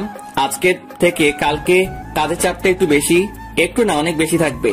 ঘুম থেকে উঠে ফ্রেশ হয়ে নাস্তা করে কাজের তদারকি শুরু করতে হলো। এদিকে কাজের তদারকি করছি, আবার ম্যাডামের বডিগার্ডের কাজও করছি। বলা যায় না কখন কে অ্যাটাক করতে পারে। দেখতে দেখতে 2টা বাজলো, বর আসার কোনো খবরই নেই। আঙ্কেল ফোন দিয়ে যাচ্ছে 2টার পর থেকে, কিন্তু কেউ ফোন তুলছে না। অবশেষে বিকাল 4টায় ফোন তুলে জানায় যার সাথে বিয়ে হওয়ার কথা সে 2 বছর আগে বিয়ে করে ফেলছে। আঙ্কেল অনেকক্ষণ কি নিয়ে যেন ভাবলো। প্রায় 15 মিনিট পর এসে আমাকে ডেকে রুমে নিয়ে গেল। রোমিও, তুমি বাবা আমার মেয়েটাকে বিয়ে করো। কিভাবে সম্ভব আঙ্কেল? তুমি চাইলে সম্ভব। আঙ্কেল আমি আপনার সব কথা মানতে পারবো, কিন্তু বিয়েটা করতে পারবো না। কিন্তু কেন? আঙ্কেল আমি এখন ম্যাডামকে বিয়ে করলে খাওয়াবো কি, রাখবো কোথায়? তাছাড়া আমি গরিবের সন্তান। আমার সাথে যদি ম্যাডামের বিয়ে দেওয়া হয় তাহলে আপনার মান সম্মান কোথায় গিয়ে দাঁড়াবে আপনি ভেবে দেখুন। আমি তো আমার মেয়ের ভালো চাই, ও তোমার কাছে থাকলে ভালো থাকবে, সুরক্ষিত থাকবে। কিন্তু কোনো কিন্তু না, তুমি গিয়ে রেডি হয়ে এসো, আমি এখানে আসি। অবশেষে আমি বিয়ের পিড়িতে। আঙ্কেল নিজে হাত ধরে নিয়ে গিয়ে ম্যাডামের পাশে বসিয়ে দিল। আমি জানি আমাকে বিয়ের পোশাকে দেখে অনেক মেয়ের কষ্ট হচ্ছে, কিন্তু আমার তো কিছু করার নেই। আব্বু আম্মুকে দেখলাম অনেক খুশি। আঙ্কেল অনেকক্ষণ কথা বললো দুজনের সাথে, কি বলছে কে জানে। ম্যাডামের পাশে বসার পর প্রথমে চোখ পড়লো কাননের দিকে। মেয়েটির চোখ দিয়ে পানি পড়ছে। আমি জানি যে ও আমাকে সত্যি অনেক ভালোবাসে, কিন্তু কি থেকে কি হয়ে গেল। তবে আমি একটু জিনিস এখন থেকে বুঝতে পারছি যে এই বিয়েটার পর থেকে আমার কপালে অনেকগুলো থাপ্পড় আছে। কয়টা আছে সেটা জানি না। বিয়ের সব আনুষ্ঠানিকতা শেষে ম্যাডামকে রুমে নিয়ে গেল। আমি টুপ করে আমার রুমে ঢুকে বিয়ের পোশাক ছেড়ে একটা জিন্স আর টি শার্ট পরে বাইরে বের হলাম। এদিক সেদিক ঘোরাঘুরি করছি, কিছু মাথায় ঢুকছে না। রাত 10টায় বাসায় ঢুকলাম। এত রাত করে বাড়ি ফিরাতে কেউ দেখেনি। রোমিও, কোথায় গিয়েছিলে? একটু বাইরে গিয়েছিলাম। তোমাকে তো বিয়ের পর থেকে খুঁজে পাওয়া যাচ্ছে না, কোথায় ছিলে? ভালো লাগছে না তাই একটু বাইরে বের হয়েছিলাম। বুঝলাম। এখন খেতে আসো। জি ম্যাডাম। খাবেন আন্টি? জুলি, এখন থেকে তোমার বউ ম্যাডাম না, ঠিক আছে? আর আমরা দুজনকে তুমি মা বাবা বলে ডাকবে। আগে ম্যাডাম আমাকে মেনে নিক, তারপর ভেবে দেখবো। তাও ঠিক বলছো, এখন খেয়ে নাও। কারণ চুপচাপ খাচ্ছে আর বারবার আমার দিকে তাকাচ্ছে। আমি জানি মেয়েটি অনেক কষ্ট পেয়েছে। ভালোবাসার মানুষটা অন্য কারো হয়ে যেতে দেখলে কে বা ভালো থাকতে পারে। খুব কষ্ট হচ্ছে কাননের জন্য, কিন্তু আমার কিছুই করার নেই। চুপচাপ খেয়ে নিলাম। সারাদিনের ক্লান্তি ভর করে আছে, এখন একটা ঘুম দিতে পারলে ভালো হয়। রোমিও, কোথায় যাচ্ছ? ঘুমাতে যাচ্ছি। তা তো বুঝলাম, কিন্তু ওইদিকে কেন? কোথায় যাব? আমার রুম তো ওইটা। আজ থেকে তোমার আর জুলির রুম একটা, আর আজকে তোমাদের বাসর রাত। তুমি উপরে জুলির রুমে যাও। কানন বলছে এই কথা। ও কিভাবে পারলো এত তাড়াতাড়ি নিজেকে মানিয়ে নিতে? যাক, ভালোই হলো। যত তাড়াতাড়ি মানিয়ে নিতে পারবে ততই ভালো হবে তার জন্য। ওই রোমিও, কি ভাবছো? না, কিছু না। তাহলে যাও জুলির রুমে। আচ্ছা চলো, আমি তোমাকে এগিয়ে দেই। লাগবে না। আরে চলো তো। কানন জোর করে বাইরে থেকে ধাক্কা দিয়ে ম্যাডামের রুমে ঢুকিয়ে দিয়ে দরজা বাইরে থেকে বন্ধ করে দিছে। আমার এখন কি করা উচিত আমি বুঝতে পারছি না। সোফায় গিয়ে শুয়ে পড়বো নাকি ম্যাডামের সাথে কথা বলবো? রুমের মধ্যে পায়চারি করছি আর ভাবতেছি কি করব। এদিকে ম্যাডাম আমার দিকে তাকিয়ে আছে, আমার গতিবিধির উপর নজর রাখছে। প্রায় 45 মিনিট ভেবেও কিছু পেলাম না। আরো 5 মিনিট পর ম্যাডাম প্রথম মুখ খুলল। বান্দরের মতো লাফাচ্ছিস কেন? ম্যাডাম, লাফাচ্ছি না তো, ভাবছি। কি ভাবছিস? বলা যাবে না। না বললে নাই, তোর কথা শোনার শখ আমার নাই। ম্যাডাম, আজকের এই বিয়ের জন্য আমি দায়ী না। তাহলে কে দায়ী বল? আপনার বাবা, উনি জোর করে বিয়ে দিচ্ছে। আমি কি করব বলেন? বিয়ে দিছে শেষ, আর কোনো কথা নাই। আমি তোরে মানবো না। আমার ঠেকা পড়ছে নাকি? ওই শোন, আমি তোরে আমার বর হিসেবে মানবো না। কোনোদিন যদি স্বামীর অধিকার নিয়ে আসছিস তো সেদিন দেখবি কি করি তোরে। আমি এখন একটু ঘুমাবো, আসি। ওইদিকে কই যাস? আমার রুমে ঘুমাবো। কারণের রুমে যাবি না বলে দিলাম। ম্যাডাম, এখানে কাননের কথা আসছে কেন? তোর তো আবার ওর সাথে ভাব বেশি। এখন যদি ওর কাছে চলে যাস? তাতে আপনার কি? বেশি কথা বলবি না। যা, কোথায় যাবি? আমার ঘুম পাচ্ছে।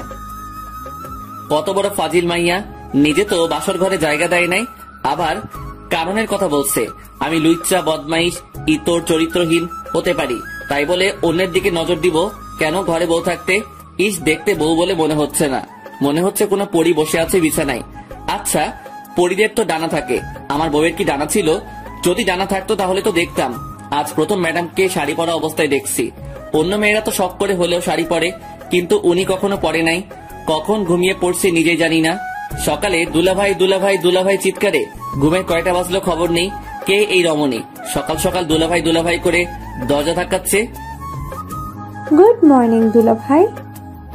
শুধু তাকিয়ে আছি। এই মাইয়ার এমন আচরণ দেখে তো আমি পুরাই টাসকি। দুলা ভাই, কি দেখছেন? আপুকে দেখেন না কালকে? না, দেখি নাই আপুকে। আমি তো নিজে নিয়ে গেলাম আপনাকে আপুর রুমে, বাসর ঘরে। তো কি হয়েছে? কি হয়েছে মানে? কালকে কি আপনি আপুর সাথে বাসর করেন নাই? কে বলছে করি নাই? করছি তো। তাহলে আপনি এখানে কেন?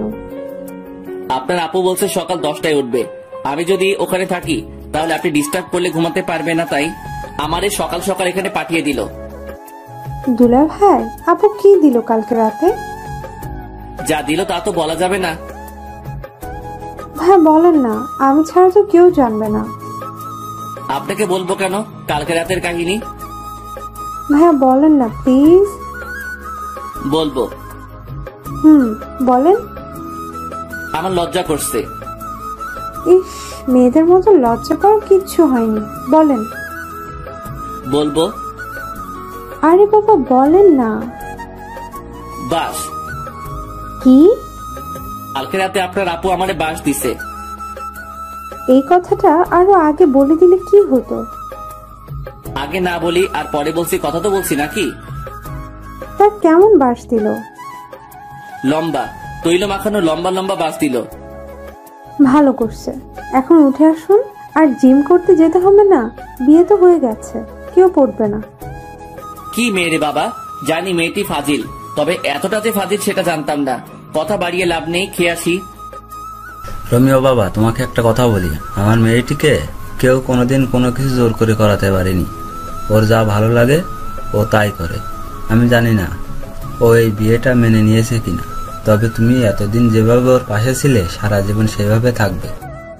আঙ্কেল আপনি চিন্তা করবেন না, আমি আছি তো। আমি বিকেলে ফ্লাইটে চলে যাচ্ছি, আর বিকেলে তোমরা ঢাকা দিকে রওনা হবে। কেন আঙ্কেল? আমার একটা বাড়ি আছে ওখানে, সেখানে তোমরা দুজনে থাকবে আজ থেকে। কিন্তু? কোনো কিন্তু না, যেটা বলছি সেটা করবে। আচ্ছা ঠিক আছে। বিকেলে আঙ্কেলকে বিদায় দিয়ে আমরাও ঢাকার দিকে রওনা হলাম। কি ব্যাপার, ম্যাডাম এত শান্ত হয়ে আছে কেন? এমন শান্ত থাকতে তো ম্যাডামকে আগে কোনোদিন দেখিনি। তবে কি আমার উপর আজকে কোনো ঝড় আসতে চলেছে?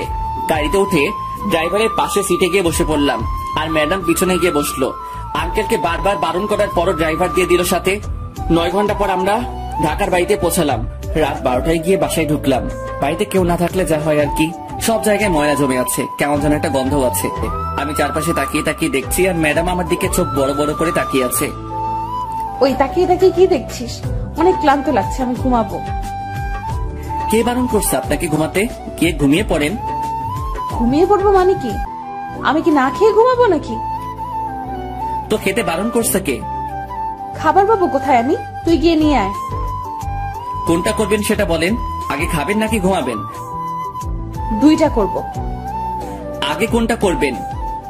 খাবো। কি খাবেন? বিরিয়ানি খাবো। সাথে আর কিছু লাগবে? একটা প্রাণাত নিয়ে আসবি। টাকা দেন। এই তোর লজ্জা করে না আমার কাছে টাকা চাইতে? লজ্জা করবে কেন? টাকা তো আমি রাখছি আপনার ব্যাগে। কি? আপনি ব্যাগ খুলে দেখেন। কখন রাখছিস? রাখছি বলা যাবে না। এখন টাকা দেন, না হলে পরে কিছুই পাবো না। এই নে। 200 টাকা দিয়ে কি পাবো ম্যাডাম? কি পাবি তুই বল? 2টা বিরিয়ানি প্যাকেট পাবো, আর একটা প্রাণাপ পাবো। ঠিক আছে, তো আর কি? আর কি মানে?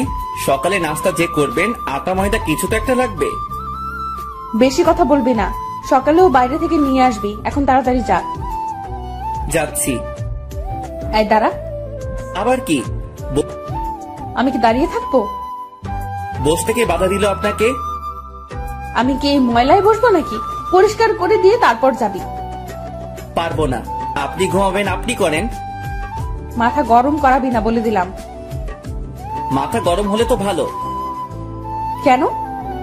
চায়ের জন্য পানি গরম করব। তোরে খাইছি, দাঁড়া। কে শুনে কার কথা? মায়ের খেতে না চাইলে দৌড়া রোমিও। খাবার নিয়ে বের হয়ে ল্যাম্প পোস্টের আলোয় চুপচাপ হাঁটছি আর ভাবছি, কি দেখে কি হয়ে গেল। ছিলাম বডিগার্ড, আর এখন বড় হয়ে গেলাম। তাও আবার যে সে বড় না, বডিগার্ড থেকে বড়। বডিগার্ড বড় হয়ে গেলাম। কি কপাল আমার! কয়জনের ভাগ্যে এমনটা হয়? ভাবতে ভাবতে বাসায় পৌঁছালাম। কলিং বাজানোর সাথে সাথে দরজা খুলে দিল ম্যাডাম। আই বান্দর, তুই এতক্ষণ কি করছিলি বাইরে? খাবার আনতে গেছি। এতক্ষণ লাগে? সময় লাগবে না নাকি? তাই বলে এতক্ষণ লেট করবি? আমি সেই কখন থেকে বসে আছি তোর জন্য। সূর্য কোন দিকে উঠলো? রাতের আকাশে তুই সূর্য দেখছিস কোথায়? সেটা পরের কথা। আগে বলেন আমার জন্য অপেক্ষা করার কারণ কি? খিদে লাগছে। কখন খাবার নিয়ে আসবি তাই। ও, এই নিন আপনার বিরিয়ানি। বসবো কোথায়? ও আল্লাহ, আমার উঠাই নাও না কেন? কোথায় বসবো সেটাও নাকি আমি ঠিক করে দিব? ওই চুপ। সব জায়গায় তো ময়লা জমে আছে, কোথায় বসবো? তুই সোফাটা পরিষ্কার করে দে, আমি সোফায় ঘুমাবো। শখ কত, আমি ঘুমাবো ফ্লোরে। আপনি যে কোনো একটা রুম পরিষ্কার করে ঘুমাবেন। ওই, আমি তোর ম্যাডাম, আমি যা বলবো তুই তাই করবি। কোন উপন্যাসে লেখা আছে? তোর জন্য উপন্যাস খুঁজতে পারবো না, যেটা বলছি সেটা কর। ঠিক আছে ম্যাডাম, আপনি খেয়ে নিন। এই মায়ের উপর ঠাড়া পড়ুক, সোফায় রাত কাটিয়ে দিব ভাবছি, আজকে কিন্তু সেটা স্বপ্নে থেকে গেল। এই মায়ের জন্য তা হলো না। এটা সেটা করতে করতে রাত 2টা বাজলো। কি দৌ লাগছে হেব্বি, খুব ঘুমো পাচ্ছে। ম্যাডামকে শুয়ে পড়ছে, এটা কি সেই বদরাগী মেয়েটি? কি সুন্দর লাগছে ঘুমন্ত অবস্থায় আমার ম্যাডামকে। কিছু চুল এসে মুখে পড়ে আছে, এতে করে আরো মায়াবী লাগছে ম্যাডামকে। একটু ছুঁয়ে দিতে ইচ্ছে করছে ম্যাডামকে। আচ্ছা ম্যাডাম তো এখন আমার বউ, ছুঁয়ে দেখবো কি একটু? যদি একটা থাপ্পড় দেয় তখন কি হবে? না বাবা দরকার নেই, ছুঁয়ে দেখার পরে কোনোদিন যদি আমায় মেনে নেয় তারপর না হয় ছুঁয়ে দেখা যাবে। খেয়ে শুয়ে পড়লাম ফ্লোরে, সেই একটা ঘুম হলো। কিন্তু সকালে শান্তিতে ঘুমাতে পারলাম না, 2টায় ঘুমাইছি। সেখানে সারাদিনের ক্লান্তি কাটিয়ে ঘুম থেকে উঠতে উঠতে 10টা না হোক 8টা তো বাজতে হবে। কিন্তু না, সেটা আর হলো না। সকাল সকাল ম্যাডামের চিল্লানিতে ঘুম ভাঙলো। ম্যাডাম সকাল সকাল এত চিল্লানি শুরু করে দিলেন কেন? চিল্লানি দিব না কেন তুই বল? কালকে রাতে মশা কামড়িয়ে কামড়িয়ে আমারে শেষ করে দিল। তার উপর ঠান্ডা লাগছিল, তুই একটা চাদরও দিলি না গায়ে। আমি একটুও ঘুমাতে পারিনি। ওহ আল্লাহ, আমি কোন মেয়ের পাল্লায় পড়ছি? উনি রাতে ঘুমাতে পারে নাই বলে আমারও ঘুমাতে দেয় নাই। প্রতিদিন তো সকাল 6টায় উঠিস, এখন 8টা বাজে উঠছিস, তারপরও এমন করছিস কেন? এখন যা নাস্তা নিয়ে আয়। হ্যাঁ, আমি যে সকাল 6টায় উঠি তা আপনি জানলেন কি করে? তার মানে আপনি আমায় প্রতিদিন লুকিয়ে লুকিয়ে দেখছেন? তোরে দেখতে যাবো কেন? তুই কে? নাস্তা নিয়ে আয়, খিদে লাগছে। যাচ্ছি। নাস্তা শেষ করে কাজ নিয়ে ব্যস্ত হয়ে পড়লাম। এত বড় বাড়ি পুরোটা আর 2জন মানুষকে নিয়ে পরিষ্কার করলাম। ম্যাডাম বসে বসে দেখছে আর চিপস খাচ্ছে। এই মাইয়া পারেও বটে, সারাদিন চিপসকে কাটিয়ে দিল। কয়টা খাইছে হিসাব নাই। আর এদিকে আমার অবস্থা খারাপ হয়ে যাচ্ছে খিদেই। ম্যাডাম রাতে কি খাবার নিয়ে আসবো নাকি রান্না করব? বাইরে খাওয়ার বেশি হলে শরীর খারাপ করবে, তুই রান্না করে নিবি। পারবো না, আপনি করে নেন। বাবা কি বলেছিল মনে নাই তোর? আমারে দেখে রাখতে বলছে। দেখে রাখতে বলছে, রান্না করে খাওয়াতে নয়। বেয়াদব, মুখে মুখে কথা বলিস। যা বলছে তাই কর। পারবো না, আমি খাবো না, রান্নাও করবো না। সারাদিন কাজ করছে, এখন ঘুমাবো। যা রান্না কর। শালার কপাল, বিয়ে করছি কোথায় বইয়ের হাতে রান্না খাবো, কিন্তু এমন পোড়া কপাল, শুধু থাপ্পড় খাচ্ছি। দূর ভাল লাগে না। প্রথমে ভাবলাম রান্না করবো না, পরে ভাবলাম রান্না না করলে তো মেয়েটি খাবে না। দুপুরে কাজে ব্যস্ত ছিলাম বলে রান্নাও করতে হয়নি, বাইরে থেকে কিছু নিয়ে আসতেও হয়নি। সকালে চিপস আনতে বলছে, ওগুলো খেয়েছে সারাদিন বাচ্চাদের মতো বসে বসে। যা পারি কিছু একটা রান্না করি, কিছু একটা তো খাওয়া হবে। রান্না শেষ করে ম্যাডামকে খেতে রাখতে গিয়ে দেখলাম গান শুনছে মোবাইলে ইয়ারফোন লাগিয়ে। সেটা ওনার বিভিন্ন অঙ্গভঙ্গির মাধ্যমে বোঝা যাচ্ছে। ম্যাডাম, ও ম্যাডাম। ওই কি হয়েছে, চিল্লাস কেন? খেতে আসেন। খাবো না, তোর খাবার তুই খা গিয়ে। না খাইলে আমার কি? রান্না করছি, খেলে খাবে, না খেলে নাই, আমার কি? আমি খাওয়া শুরু করার পরে ম্যাডাম এসে বসে পড়লো। আমি শুধু খাচ্ছি, ম্যাডাম যে আসছে সেটা আমি জানি না, এমন ভাব করছি। ওই প্লেট দে, খিদে লাগছে, খাবো তো। একটু আগে তো বললেন খাবেন না, তাহলে এখন আবার খেতে আসছেন কেন? তোরে বলবো কেন? তুই কে? আপনার বর। আবার যদি কোনোদিন তোর মুখে এই কথা শুনি তো তোর খবর আছে। আচ্ছা ঠিক আছে, আর বলবো না, এবার খেয়ে নিন। শুধুই কি এই ভাত আর ডিম ভাজি? আজকের মতো এখানে শেষ করেন। আমি খাবো না। না খেলে নাই, আমার কি? আমি এগুলো খাবো না, কিছু নিয়ে আয় বাইরে থেকে। পারবো না, আমার ঘুম পাচ্ছে, ঘুমাবো। আমি কি না খেয়ে থাকবো সারা রাত? রান্না করা আছে, খেলে খাবেন, না খেলে আমার কি? আমি খাবো না। দূর, না খেলে না খাবে। রান্না করার দরকার ছিল, রান্না করছি। খেলে খাবি, না খেলে মশা খা গিয়ে। হাত পা বিছানায় ছড়িয়ে দিয়ে শুয়ে পড়লাম। বিছানা ভিজে ভিজে লাগছে কেন? তাহলে কি আমি হিসু করে দিছি? না, তা কি করে হয়? আম্মু বলে আমি নাকি ল্যাংটা কাল থেকে বিছানায় হিসু করি না। আজকে কি সে রেকর্ড ভেঙে ফেললাম নাকি? না, সেটা কি করে হয়? তাড়াতাড়ি করে উঠে বসে দেখি ম্যাডাম হাতে একটা বালতি নিয়ে দাঁড়িয়ে আছে। তার মানে আমি রেকর্ড ভাঙি নাই, ম্যাডাম পানি ঢেলে দিছে বিছানায়। ম্যাডাম, এটা কি হলো? আপনার জন্য কি একটু শান্তিতে ঘুমাতেও পারবো না? ঘুমাবি মানে কি? আমি জেগে থাকবো, তুই ঘুমাবি সেটা হবে না। অনেক ঘুমাইছিস, এবার উঠে নাস্তা রেডি কর। কালকে সারা রাত খিদের জ্বালায় ঘুমাতে পারিনি। খাবার তো ছিল, না খেলে কি করা থাকে বলেন? বেশি কথা বলবি না, নাস্তা রেডি কর। যাচ্ছি। মেয়েটি কি একটু নরম সুরে কথা বলতে পারে না? সব সময় কেমন যেন খিটখিট করে, ভাল লাগে না। সব সময় ম্যাডামের জ্বালাতন সাথে থাপ্পড় খেতে খেতে এগিয়ে চলছে আমার বিবাহিত প্যারাময় জীবন। বউটা আমার রাগী হলে কি হবে? কোনো খারাপ অভ্যাস নাই, তবে একটা বাজে অভ্যাস আছে। সেটা হলো স্বামীর গায়ে হাত তুলে এই মেয়ের হাতে এখনো পর্যন্ত কয়টা থাপ্পড় খেয়েছি তার কোনো ঠিক নেই। বিকেলে ঘুমাচ্ছি, এমন সময় মনে হলো ভূমিকম্পন শুরু হয়েছে। তাড়াতাড়ি বাইরে বের হতে গিয়ে দেখি মোবাইলে আম্মুর নাম্বার ভাসছে। তখন মনে হলো ভূমিকম্পন হচ্ছে না, আমার মোবাইলই ডাকতেছে। হ্যালো আম্মু, কেমন আছো? ভালো থাকতে দিলি কবে? বিয়ে হয়েছে 3 মাস হতে চললো, কিন্তু বৌমাকে সেই বিয়ের দিনের পর থেকে আর দেখি না। তোরা এতবার করে বললাম বউকে নিয়ে একবার ঘুরে যা। কার বউ? কিসের বউ? কিভাবে বউ হলো? ওই ফাইজলামি হচ্ছে আমার সাথে? যাও, কি যে বলো না আম্মু, তোমার সাথে কি আমি ফাইজলামি করতে পারি বলো? তাহলে বল, কবে আসবি বৌমাকে নিয়ে? আমি জানি না, জিজ্ঞেস করে দেখি যাই কিনা। তুই নিয়ে আসলে তো আসবে, কালকে নিয়ে আসবি। আচ্ছা, দেখি কি করা যায়।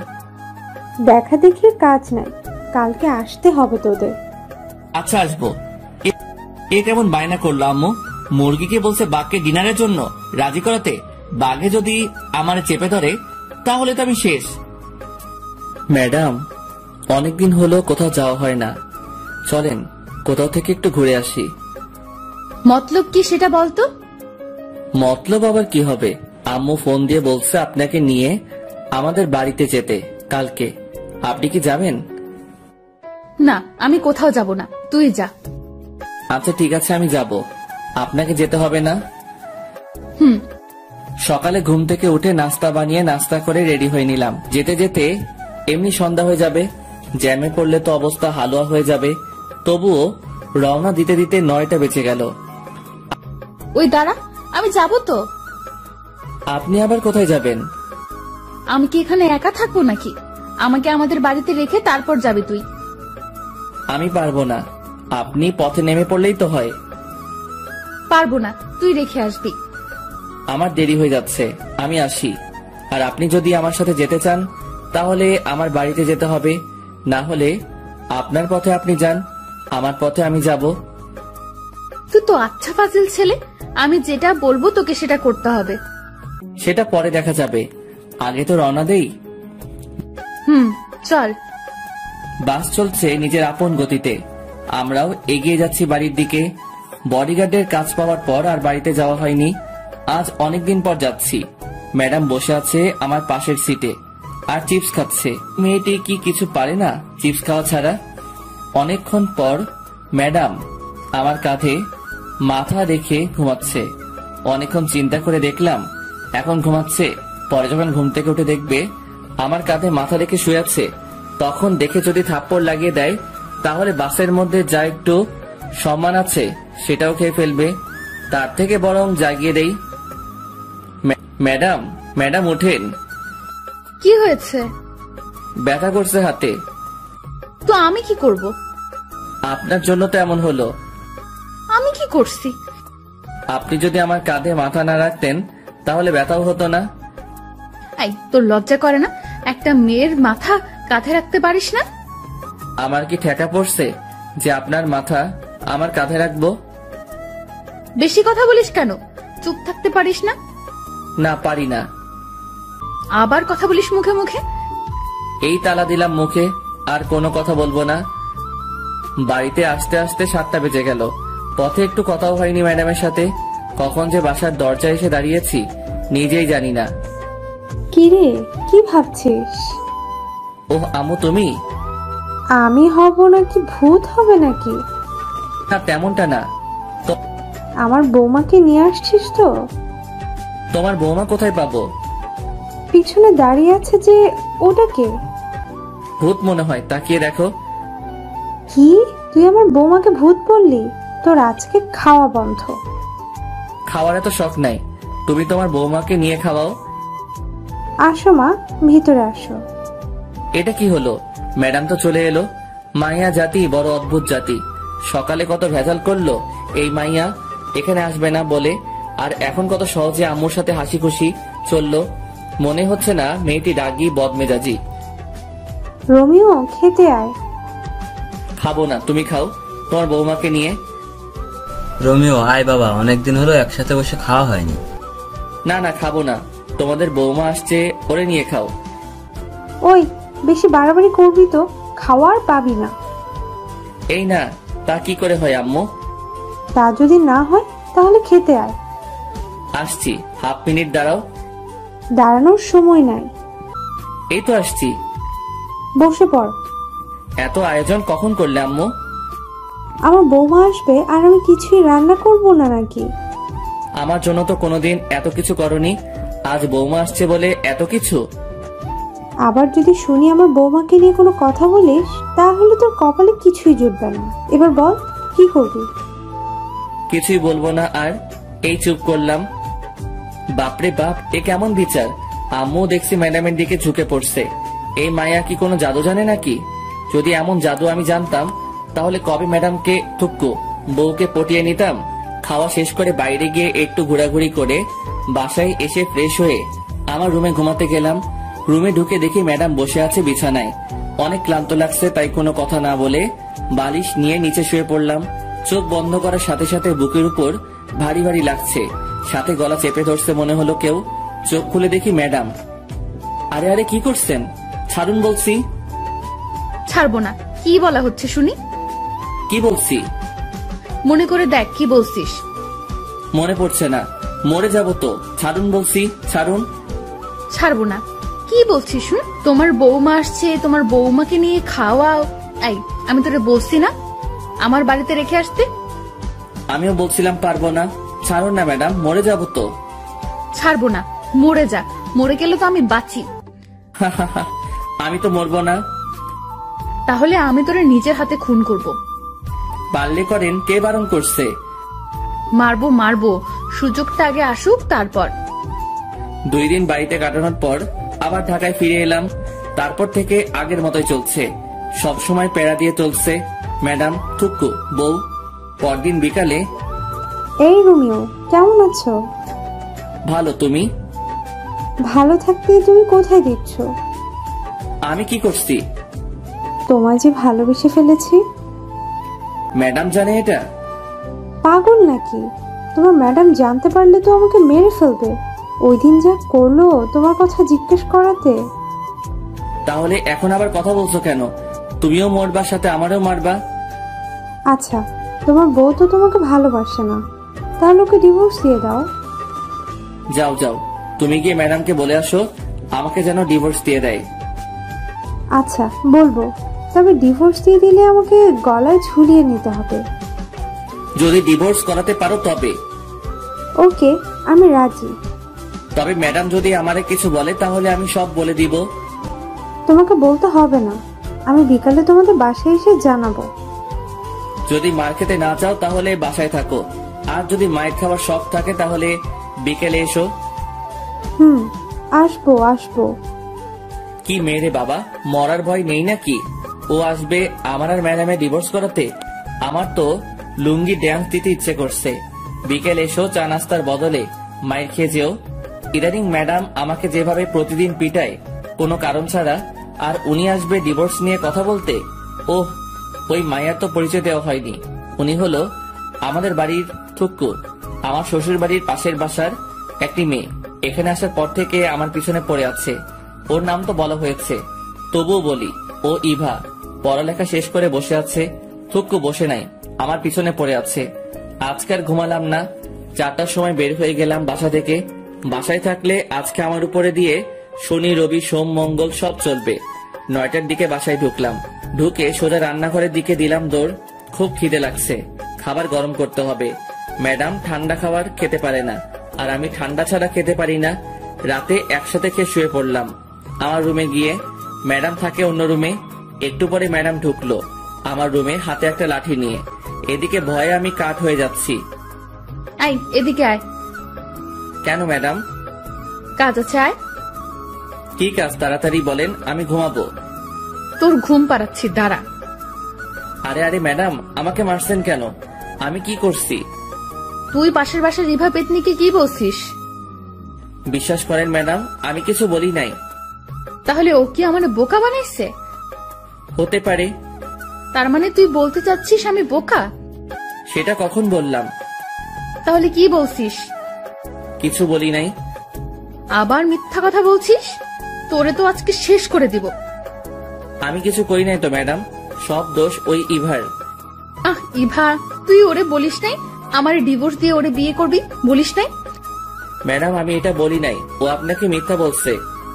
তুই বলছিস, আমি লুকিয়ে লুকিয়ে সব শুনছি। কি আপনি এমন কেন ম্যাডাম? লুকিয়ে লুকিয়ে অন্যের কথা শুনছেন, এটা ঠিক না। তুই আমারে কোনটা ঠিক আর কোনটা ঠিক না সেটা শিখাইতে আসবি না, আমি সব জানি। জানলে ভালো। এখন আমি ঘুমাবো, অনেক মাইর খাইছি। কি তুই ঘুমাবি? হুম। তোরে আমি ঘুমাতে দিব না। তোর কাজ হলো আজকে সারা রাত আমাকে পাহারা দেওয়া। পারবো না। না পারলে আবার শুরু করব, তখন বুঝবি। আবার শুরু করার দরকার নেই, আমি রাজি। চল। হুম। বাইরে না, রুমের ভেতর এসে পাহারা দিবি। ভিতরে কেন? বাইরে থেকে দিলে কি হবে? যেটা বলছি সেটা কর। হুম। ঘুমে মাথাটা কেমন করছে, আর এই মাইয়া দাঁত বের করে হাসছে। ইচ্ছে করছে ঘুষি মেরে দাঁত ভেঙে দেই। দেখ দেখ, দাঁত কেলাচ্ছে আবার। এ ম্যাডাম, এই চিল্লাচ্ছিস কেন? আমি ঘুমাবো। তোরে ঘুমাতে দিচ্ছে কে? এটা তোর শাস্তি। আমি কি অপরাধ করছি? তুই ইভার সাথে কথা বলছিস, সাথে ওরে পাঠাইছিস ও যেন আমাকে বলে আমি যেন তোকে ডিভোর্স দিয়ে দিই। কি? ও আমাকে বলছে তোমার বউ তো তোমাকে ভালোবাসে না, আমি তোমাদের ডিভোর্স করিয়ে দিব। আবার এটাও বলছে যে ও যদি ডিভোর্স করিয়ে দিতে পারে তাহলে আমি যেন ওকে গলায় ঝুলিয়ে নেই। কি এটা বলছে তোরে? আর তুইও রাজি হয়ে গেছিস? রাজি হয়নি তো, শুধু বলছি পারলে ডিভোর্স করাও। তবে রে হারামি, আজ তোর একদিন কি আমার যতদিন লাগে লাগুক, তোর শেষ করে ফেলবো। চিচি, বরকে কেউ এভাবে মারে? এত শক্তি আসলো কিভাবে? উফ কি ব্যথা! এত মেরেও যদি ঘুমাতে দিত তাহলে ভালো হতো, কিন্তু মহারানী সেটা করলো না। উল্টা সারা রাত নিজেও ঘুমায়নি, আমাকেও ঘুমাতে দেয় নাই। ভোর 5টার দিকে ঘুমিয়ে পড়লাম। ঘুম থেকে উঠে দেখি ম্যাডাম নেই। সারা বাড়ি খুঁজেও যখন পেলাম না, তখন ছাদে গিয়ে দেখি ইবার সাথে লাগছে। মাথায় ঢুকছে না আমাকে নিয়ে এত ঝগড়া করছে কেন। আমাকে ম্যাডাম নিজে তো স্বামী মানতে চায় না, তাহলে কি দরকার ইবার সাথে ঝগড়া করার আমাকে নিয়ে? রোমিও, তুমি কি বলছো? এই পেতনিটা কে? কি আমি পেতনি? তোর 14 গোষ্ঠী পেতনি। তোরে যদি আর একদিন দেখি আমার বরের দিকে নজর দিতে, তাহলে তোর চোখ তুলে ফেলবো। আমিও শেষবারের মতো বলছি, ওরা ডিভোর্স দিয়ে দাও। আমি কেন আমার বরকে ডিভোর্স দিব? কারণ আমি রোমিওকে ভালোবাসি। তোর ভালোবাসা বের করছি, দাঁড়া, এখনো সময় আছে, ওর পিছু ছেড়ে দে। এবার কি হচ্ছে এসব? তুমি কেন আমাদের ডিভোর্স করতে চাচ্ছ? আমি কি কোনোদিন বলছি তোমাকে ভালোবাসি? শুধু শুধু কেন অশান্তি করছো? ডিভোর্স দেওয়া না দেওয়া সেটা আমাদের দুজনের ব্যাপার। আশা করি আমাদের মাঝে তুমি ঢুকতে আসবে না। আর তুই এখানে কেন এসেছিস? চল ভেতরে চল, তো ব্যবস্থা করছি। টেনে ভিতরে নিয়ে গেল, রুমে ঢুকিয়ে দরজা বন্ধ করে দিল বাইরে থেকে। খিদের জ্বালায় বাঁচি না। ম্যাডাম ছেড়ে দিন না আমাকে, নাস্তা রেডি করবো, খিদে লাগছে। ছাড়াছাড়ির কোনো কথা নাই, তুই আজ থেকে এই রুমে বন্ধ থাকবি। নাস্তা বানাবে কে? আমি বানাবো। রান্না করবে কে? আমি করব। ঝাড়ু দিবে কে? আমি দিব। কাপড় কাচবে কে?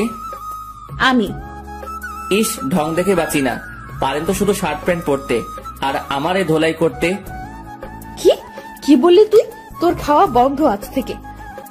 ইয়াক থু, আপনি রান্না করতে পারেন নাকি যে আপনার রান্না খাবো? তোরে আমি মেরে ফেলবো। না মেরে ইভাকে দিয়ে দিন। আবার সেই ভাত? তোর মুখে কি আর কোনো নাম নেই? আছে তো। কে সে? আনন। তবে রে, তোর খাওয়া বন্ধ বলছি, বন্ধ। খাবো না। এসব কি হচ্ছে? কিছুই তো মাথার 16 জিবি মেমোরিতে ঢুকতেছে না। ম্যাডাম কি আমার উপর দুর্বল হয়ে পড়ছে? এটা কি করে সম্ভব? আমি কোথায় আর ম্যাডাম কোথায়? ম্যাডাম কি আমাকে ভালোবেসে ফেলেছে নাকি? যদি ভালো না বাসে তাহলে ইবার সাথে ঝগড়া কেন করছে আমাকে নিয়ে? তবে কি ম্যাডাম আমাকে ভালোবাসে? ম্যাডামের কোনো সারা শব্দ নেই। ম্যাডাম কি করছে দেখা দরকার, কিন্তু কিভাবে দেখবো? ম্যাডাম তো বাইরে থেকে দরজা বন্ধ করে দিছে। কি করা যায়? পাইছি, জানালা দিয়ে বের হব, কিন্তু কিভাবে? অবশেষে অনেক কষ্টের পর জানালা দিয়ে বের হয়ে ছাদে পৌঁছালাম। এবার দেখার পালা ম্যাডাম কি করে। চুপি চুপি এসে সোফার পিছনে লুকিয়ে পড়লাম। ম্যাডামকে কোথাও দেখছি না। একটু পরে দরজা খুলে বাসায় ঢুকলো, হাতে কয়েকটা প্যাকেট নিয়ে। তারপর গিয়ে ফ্রেশ হয়ে এসে প্লেট নিয়ে আমাকে যে রুমে বন্ধ করে রাখছে সেই রুমে দরজায় গিয়ে বসে খাবার বের করছে। এইদিকে আমার অবস্থা খারাপ হয়ে যাচ্ছে খিদায়। চোখের সামনে গরম গরম বিরিয়ানি দেখে খিদের পরিমাণ আরো 3 গুণ বেড়ে গেল। 2টা প্লেটে বিরিয়ানি বেড়ে রাখছে। রোমিও, চুপ করে আছি। আয় রোমিও, খেতে আয়। এখনো চুপ? ওই আসবি নাকি মাইর খাবি? কোনো সারা শব্দ না পেয়ে রুমে ঢুকলো ম্যাডাম, আর আমি এই সুযোগে একটা প্লেট নিয়ে ডাইনিং টেবিলের নিচে বসে পড়লাম। ওইদিকে ম্যাডাম আমাকে খুঁজে খুঁজে হয়রান হয়ে যাচ্ছে। আমি খাবার তালে আছি। আয় বিড়াল, বের হয়ে আয়। ম্যাডাম, আপনি কখন আসছেন? জানালা কেটে পালিয়ে এসে বসে বসে খাচ্ছিস? এই তুই না বসিস আমি রান্না করতে পারি না, তাহলে খাচ্ছিস কেন? আপনার রান্না হলে খেতাম না। কি, এটা আমার রান্না না? কি চিটিং মাইরি, বাইরে থেকে খাবার নিয়ে এসে নিজের নাম দিচ্ছেন। আমি বাইরে থেকে খাবার নিয়ে আসছি, কে বসে তোকে? আমি দেখছি। তবে রে বান্দর পোলা। ম্যাডাম, এটা কি হলো? কি হয়েছে? আপনার নজর খারাপ হয়ে যাচ্ছে ম্যাডাম। কি কি করছি আমি যে আমার নজর খারাপ হয়ে গেল? একটু আগে যেটা করলেন এটা কি ঠিক করছেন? তুই আজ থেকে আমার সাথে কথা বলবি না। অন্য মেয়েদের সাথে টাঙ্কি মারতে পারিস তখন কিছু হয় না, আর এখন আমি তোকে একটা কিস দেওয়াই বলছি। আমার নজর খারাপ? কোনোদিনও তোর সাথে কথা বলবো না, তুইও কথা বলতে আসবি না।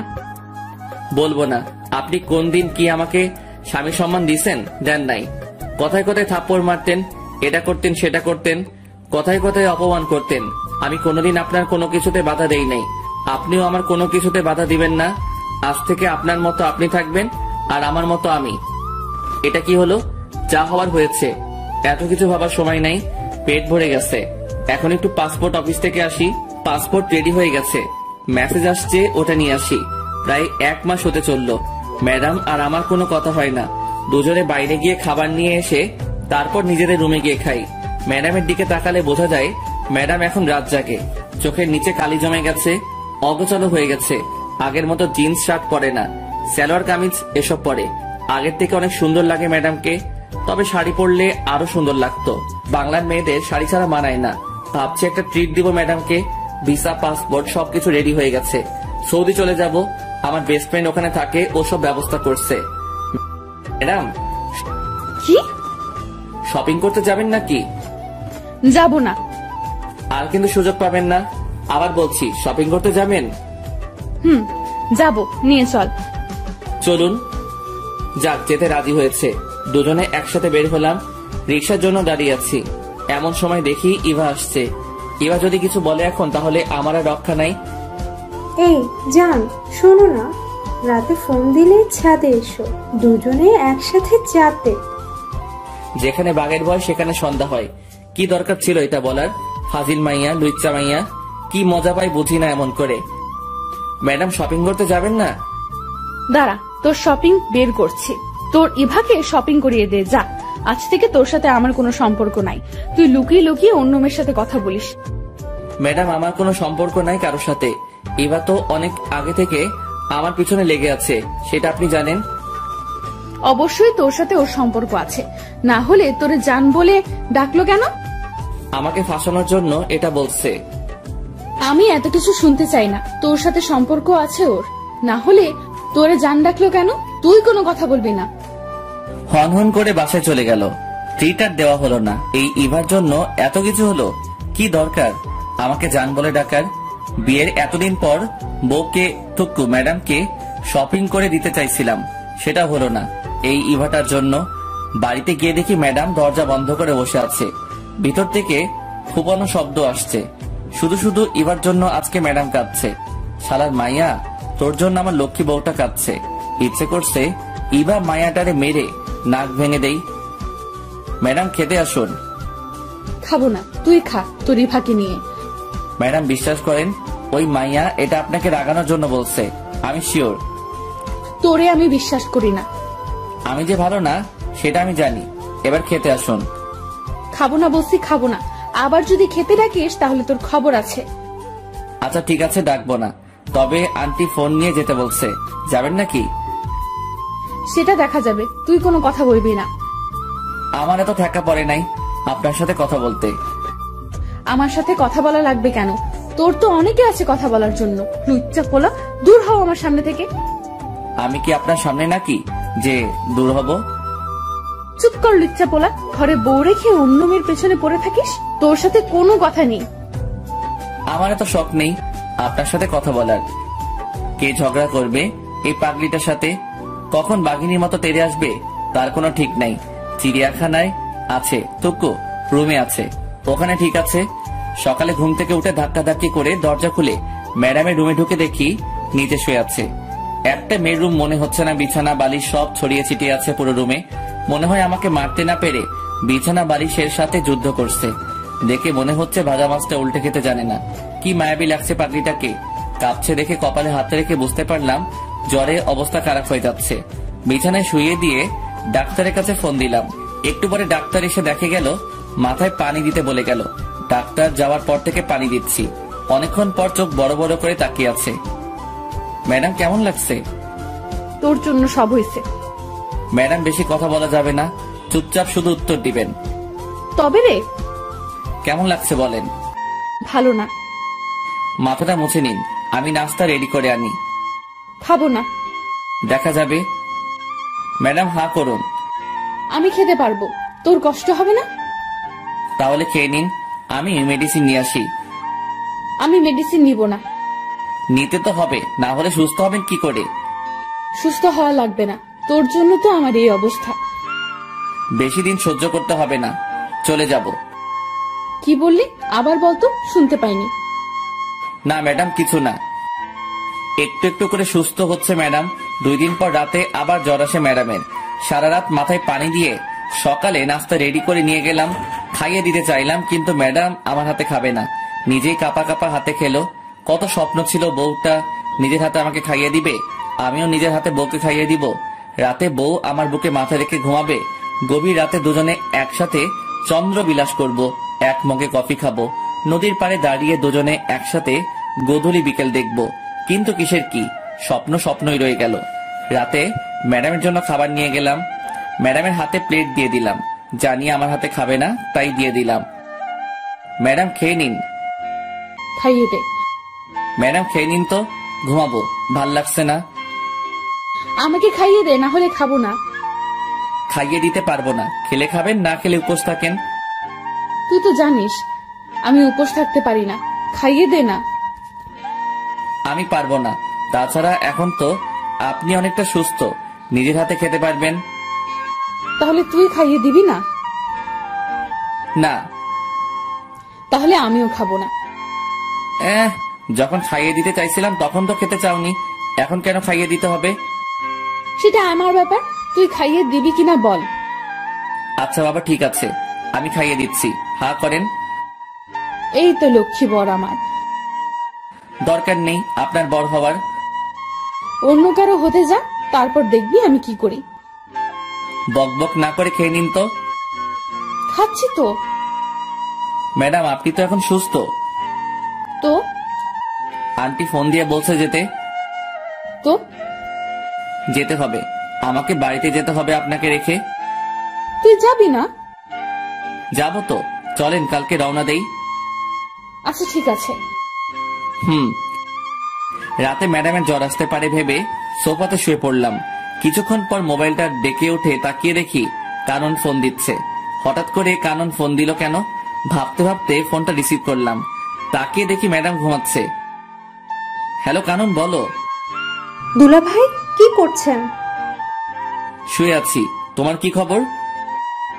এই তো আছি। আমাদের বাসায় কবে আসবে? কালকে আসবো। তাহলে কালকে দেখা হবে, কথা হবে। এখন রাখি, বাই। বাই। এই এদিকে আয়। কি হলো ম্যাডাম, মাথায় পানি দিতে হবে? না এদিকে আয়। বলেন। কার সাথে লুতুপুতু করছিস? ছি ছি, কি বলেন এসব ম্যাডাম? আমি তো কারোর সাথে কিছু বলি নাই বা করিও নাই। আর মিথ্যা বলতে হবে না, আমি সব নিজের কানে শুনেছি। কি শুনছেন? হ্যাঁ, কানন ফোন দিয়ে জানতে চাইলো আমরা কবে যাব। চুপ, তোর কোনো কথা আমি বিশ্বাস করি না।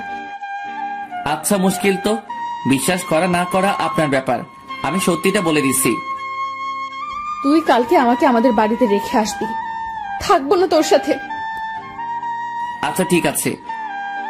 সকালে ঘুম থেকে উঠে নাস্তা করে বেরিয়ে পড়লাম। সন্ধ্যায় গিয়ে শ্বশুর বাড়িতে পৌঁছালাম। সবার সাথে আড্ডা দিয়ে নিজের বাড়ির দিকে রওনা হলাম। বাড়িতে গিয়ে কয়েকটা দিন আব্বু আম্মুর সাথে কাটাবো। কিছু বন্ধু আছে, ওদের সাথে কিছু সময় কাটাবো। কখন আবার দেখা হবে। রাতে কে শুয়ে পড়লাম। আব্বু আম্মুও জানে আমি যে চলে যাব, তবে ম্যাডামদের বাসার কেউ এখনো বিষয়টা জানে না। ভাবছি যেদিন ফ্লাইট সেদিন জানাবো। 30 তারিখে রাত 2টার সময় ফ্লাইট, সবকিছু ঠিকঠাক। ইচ্ছা ছিল যেদিন যাব সেদিনই ম্যাডামকে জানাবো, সবাইকে জানাবো। কিন্তু এত খুশি লাগছে যে কি বলবো, তাই ফোন দিলাম। আসসালামু আলাইকুম আন্টি। ওয়ালাইকুম আসসালাম। কেমন আছো বাবা? জি আন্টি ভালো, আপনি কেমন আছেন? আমিও ভালো। তবে তুমি কিন্তু খুব খারাপ একটা কাজ করছো। ওদিন না থেকে চলে গেলে কেন? আন্টি বাড়িতে একটু কাজ ছিল। আন্টি যে কথা বলার জন্য ফোন দিছি তা হলো 30 তারিখে রাত 2টার সময় আমার ফ্লাইট। কি বলছো এসব? আজকে আমাকে জানাচ্ছ সবকিছু ঠিক করে? আগে জানাইনি তো কি হয়েছে, এখন তো জানতে পারছেন। ম্যাডাম জানে না, ওনাকে জানিয়ে দিয়েন। তার মানে আমরা কেউ জানি না? না আন্টি, কাউকে বলা হয়নি। যা, এটা কি হলো? লাইন কেটে দিল কেন? জানানোর প্রয়োজন ছিল, জানিয়ে দিয়েছি। আজ সেই কাঙ্ক্ষিত দিন। আজকে আমি উড়াল দিব আমার স্বপ্নের দেশ সৌদি। সবাইকে বিদায় জানিয়ে গাড়িতে উঠে বসলাম। সাথে 2 হৃদয় অ্যান্ড অভি। রাত 11:30টায় সবকিছু শেষে বিমানের দিকে পা বাড়ালাম। ঠিক সেই সময় কেউ একজন পিছন থেকে আমার হাত টেনে ধরলো। তাকিয়ে দেখি আঙ্কেল। আঙ্কেল আপনি এখানে কেন? আমি এখানে কেন সেটা তুমি পরে জানতে পারবে, এখন আমার সাথে এসো। আঙ্কেল আমি কোথাও যেতে পারবো না, একটু পরে আমার ফ্লাইট। কোথাও যাওয়া হবে না তোমার। কি ভেবেছো তুমি আমাদের কিছু না জানিয়ে চলে যাবে? আমি তো আন্টিকে জানিয়েছি। সেটা জানাইছো জানি, তুমি কেন সৌদি যেতে চাও সেটা বলো। আঙ্কেল দেশে থাকতে ভালো লাগছে না। তাছাড়া আমার কোনো পড়ালেখাও নাই যে আমি কোনো চাকরি করব, তাই বিদেশে পাড়ি জমাচ্ছি। সেখানে আমার বন্ধুর সাথে একসাথে থাকবো। আমি তোমাকে কাজ দিব, এখন চলো। কিন্তু কোনো কিন্তু না। তোমার আন্টি জানালো তোমার ফ্লাইট রাত 2টায়। আমিও 10টার সময় দেশে এসেছি, তারপর তোমার জন্য বসে আছি এখানে। আমি তো কোন এয়ারপোর্ট দিয়ে যাবো সেটা বলিনি। চট্টগ্রাম আর ঢাকা, এই 2টার একটা দিয়ে তুমি যাবে আমি জানতাম, তাই চট্টগ্রাম এয়ারপোর্টে তোমার ছবি পাঠিয়ে দিয়েছি। ওখান দিয়ে তুমি যেতে পারবে না, তোমাকে আটকাবে। আর এখানে আমি বসে আছি। তাহলে কি আমার যাওয়া হবে না? না, হবে না।